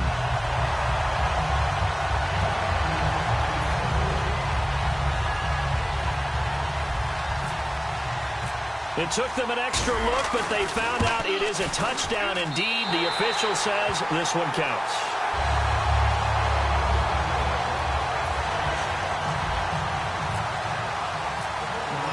Boswell now to kick it away after the touchdown. And that'll carry over the back line of the end zone for a touchback. So here's the Chiefs offense ready for their first reps in half number 2. And that recipe on their last drive that resulted in a touchdown looked pretty good, so they'll be hoping to do that once more. And it takes me back to when we sat with the offense. Looking for Macklin, and it's intercepted. A great read, and it's picked off. And he's able to get it back here to the 43-yard line. And Pittsburgh getting set to take the field. Last time they were out, they scored. Still trailing here, though, so some work to do. But it's okay in terms of mindset. Rush coming, and he's taken down. Justin Houston, the outside linebacker, drops him for a loss of 6. Now, we talk about players blitzing all the time. I often laugh and sometimes call it just straight-ahead pursuit. What a running start right back to the backfield for him. Yeah, it really didn't give anybody a chance to get up there and stop it. No, I mean, that's really, really difficult. You're asking a whole lot anyway, but when he gets that kind of a start and comes through clean, oftentimes the advantage definitely goes to the defensive player. I know most of the time when the ball's in the air, you're thinking wide receiver, tight end, but running backs, they can be a big part of any passing offense nowadays. And defensively, a dime look here. 6 DBs on 3rd and 12. No surprise at all. And he finds a man on the crossing route. He got 18 yards out of that one, and it gets him a new set of downs. Look at that crossing route really well. Excellent timing, puts it right on him, and he keeps running. Yeah, turned it upfield for good yardage. Again, we'll see the pistol here. An encroachment penalty here, maybe just a mental lapse, partner. Sometimes you have to just watch the football. Make sure it's snapped before you're jumping. All right, so first down, 5 yards to go.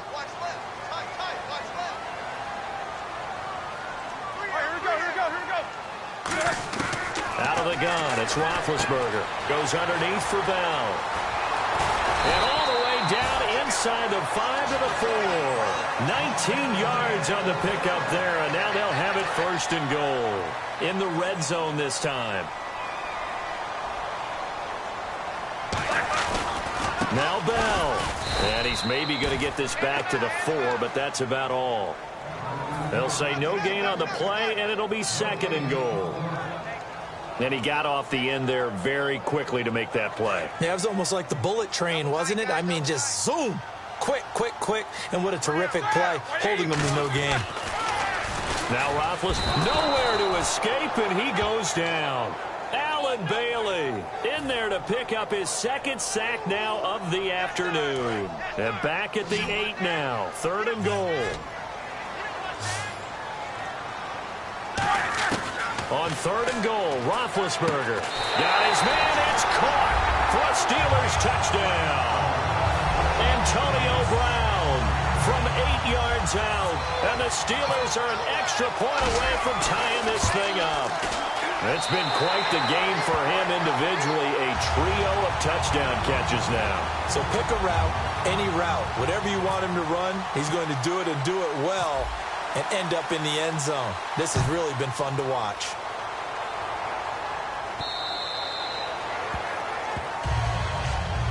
And now here comes Kansas City. First half showed us some pretty good offense.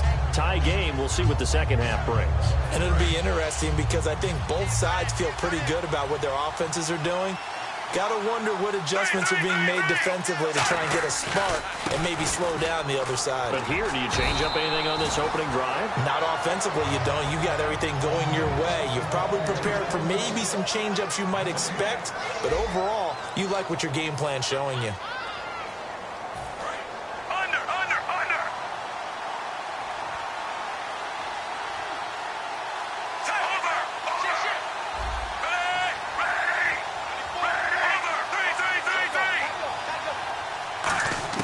Here's Smith now on 2nd down. And that's off the mark, incomplete. Demetrius Harris, the intended target. And now it's 3rd down.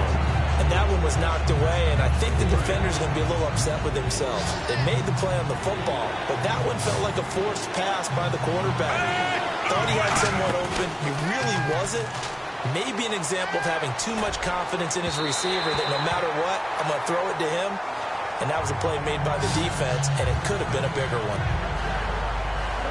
Here's Dustin Colquitt now. And surprisingly, this is the first punt of the game for either team.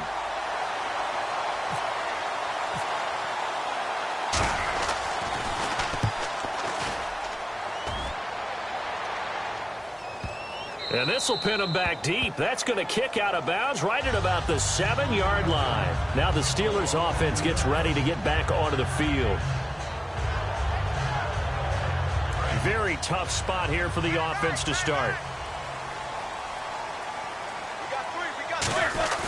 They'll start out on the ground with Bell. And he will take this up to about the 8-yard line. Just a yard on the pickup there, and it'll bring up a 2nd and 9. Well, they held him to a short gain on that one, and it almost felt like on that first run, they were trying to just throw the jab at him. So how do you stop the jab? Get closer and smother it, just as they did on that last play.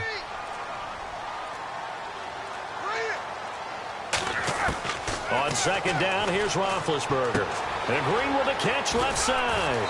And he'll be out of bounds right around the 14. 6 yards is the pickup, and that'll lead to a 3rd down. When you execute a drag or a crossing route really well and give them a chance to let it develop a little bit, you can gain some significant yardage hitting your tight end on that one.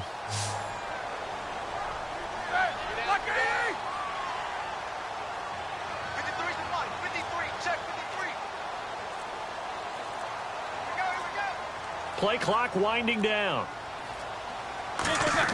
Roethlisberger now to throw on 3rd down. And James has it. It's a gain of 4, and it gets him the first. Oftentimes we think of those tough yards as grinding yards that a running back has to pick up. How about the tight end there picking up the first down in that situation? That's what he's there for, right? Big fella, get it to him, let him fight off some people and pick up the necessary yardage. They'll run it with Bell. And some space here. And he'll be taken down, but not before he gets into enemy territory. That one goes for 34 yards. And it's good enough for a Pittsburgh first down.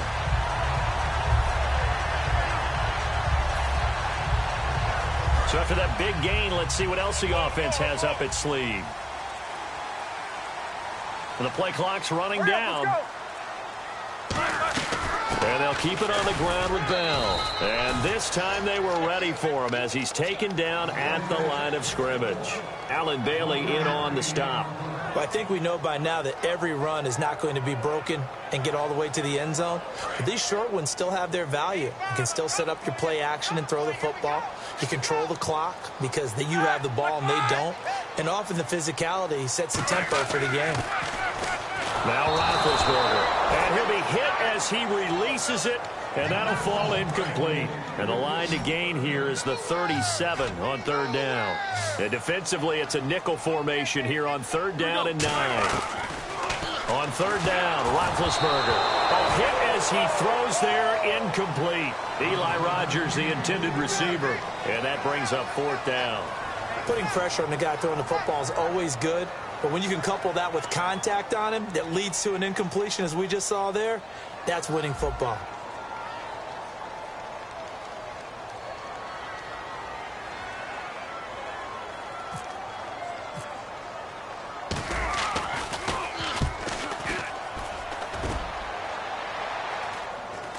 And looking up into the sun, he's able to make the fair catch inside the 20-yard line. Well, pretty woeful there. Just 23 yards on the punt. And it's Chiefs football. 1st and 10. Even score late in the 4th. Let's see if the defense can play within themselves, not give up the big play and contain, and keep this knotted up. Here's Smith. Deep drop. Looking deep here for Macklin. He couldn't quite hold it. Got hit. Ball pops out, incomplete. Well, they went for the big play there, but that drop could really hurt their momentum. Force. 3, 3, 3, 3. Move 45. 2nd and 10, Smith again. And he comes back with one complete. They pick up 12 on the play there, and they move the chains. Time for a break. We'll come back and see how it all shakes out after this. Offense comes to the line now, 1st and 10.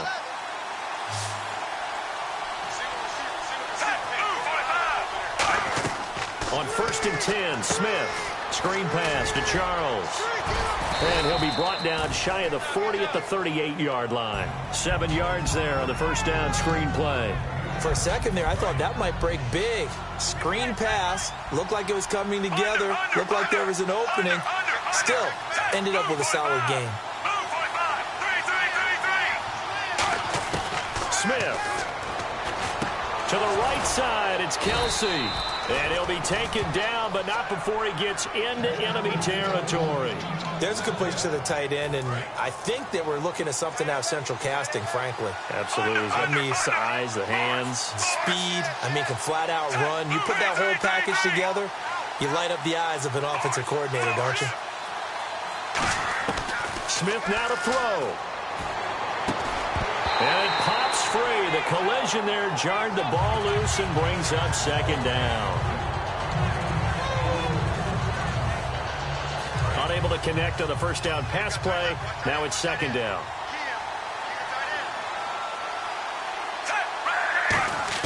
Now Smith. His throw incomplete. Kelsey, the intended receiver there, and it's third down. I know that interception was dropped, and it would have been their third of the game, and I will guarantee you, in the huddle, on the bench, all the defensive guys have been talking about is, we've got this guy right where we want him. Who's going to get the next one? It almost becomes a challenge, and they've missed a golden opportunity. And this is caught. He hits Macklin.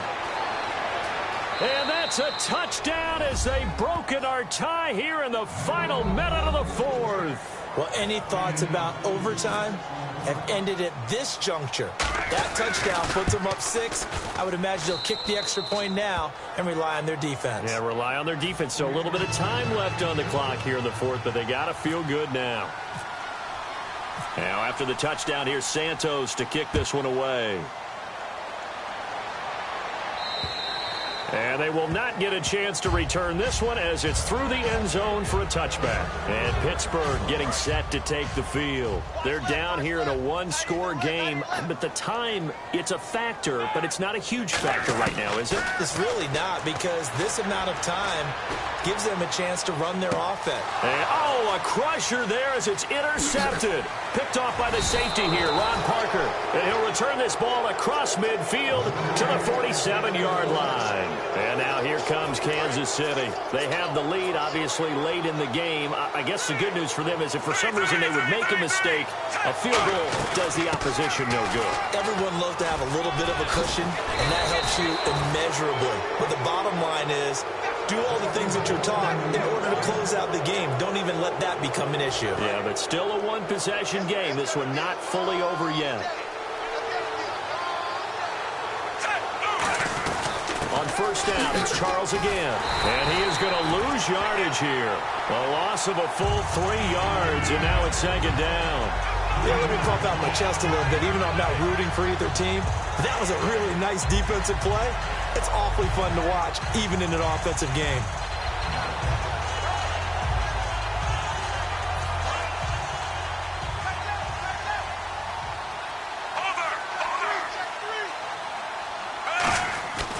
Tenth carry now for Jamal Charles. And some room to work. And inside the 20 before he's brought down.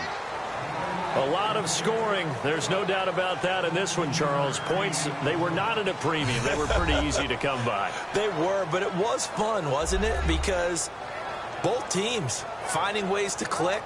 And you know people who love this game, they also love baseball games that are 14-11 with 3 or 4 home runs mixed in.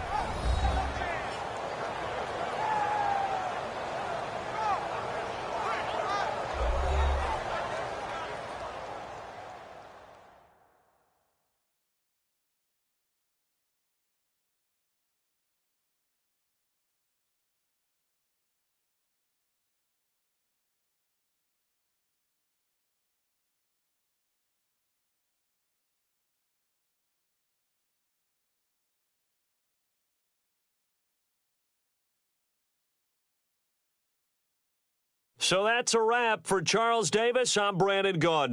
And this has been a presentation of the NFL on EA Sports. For more, check us out at easports.com. With that, we sign off from Heinz Field.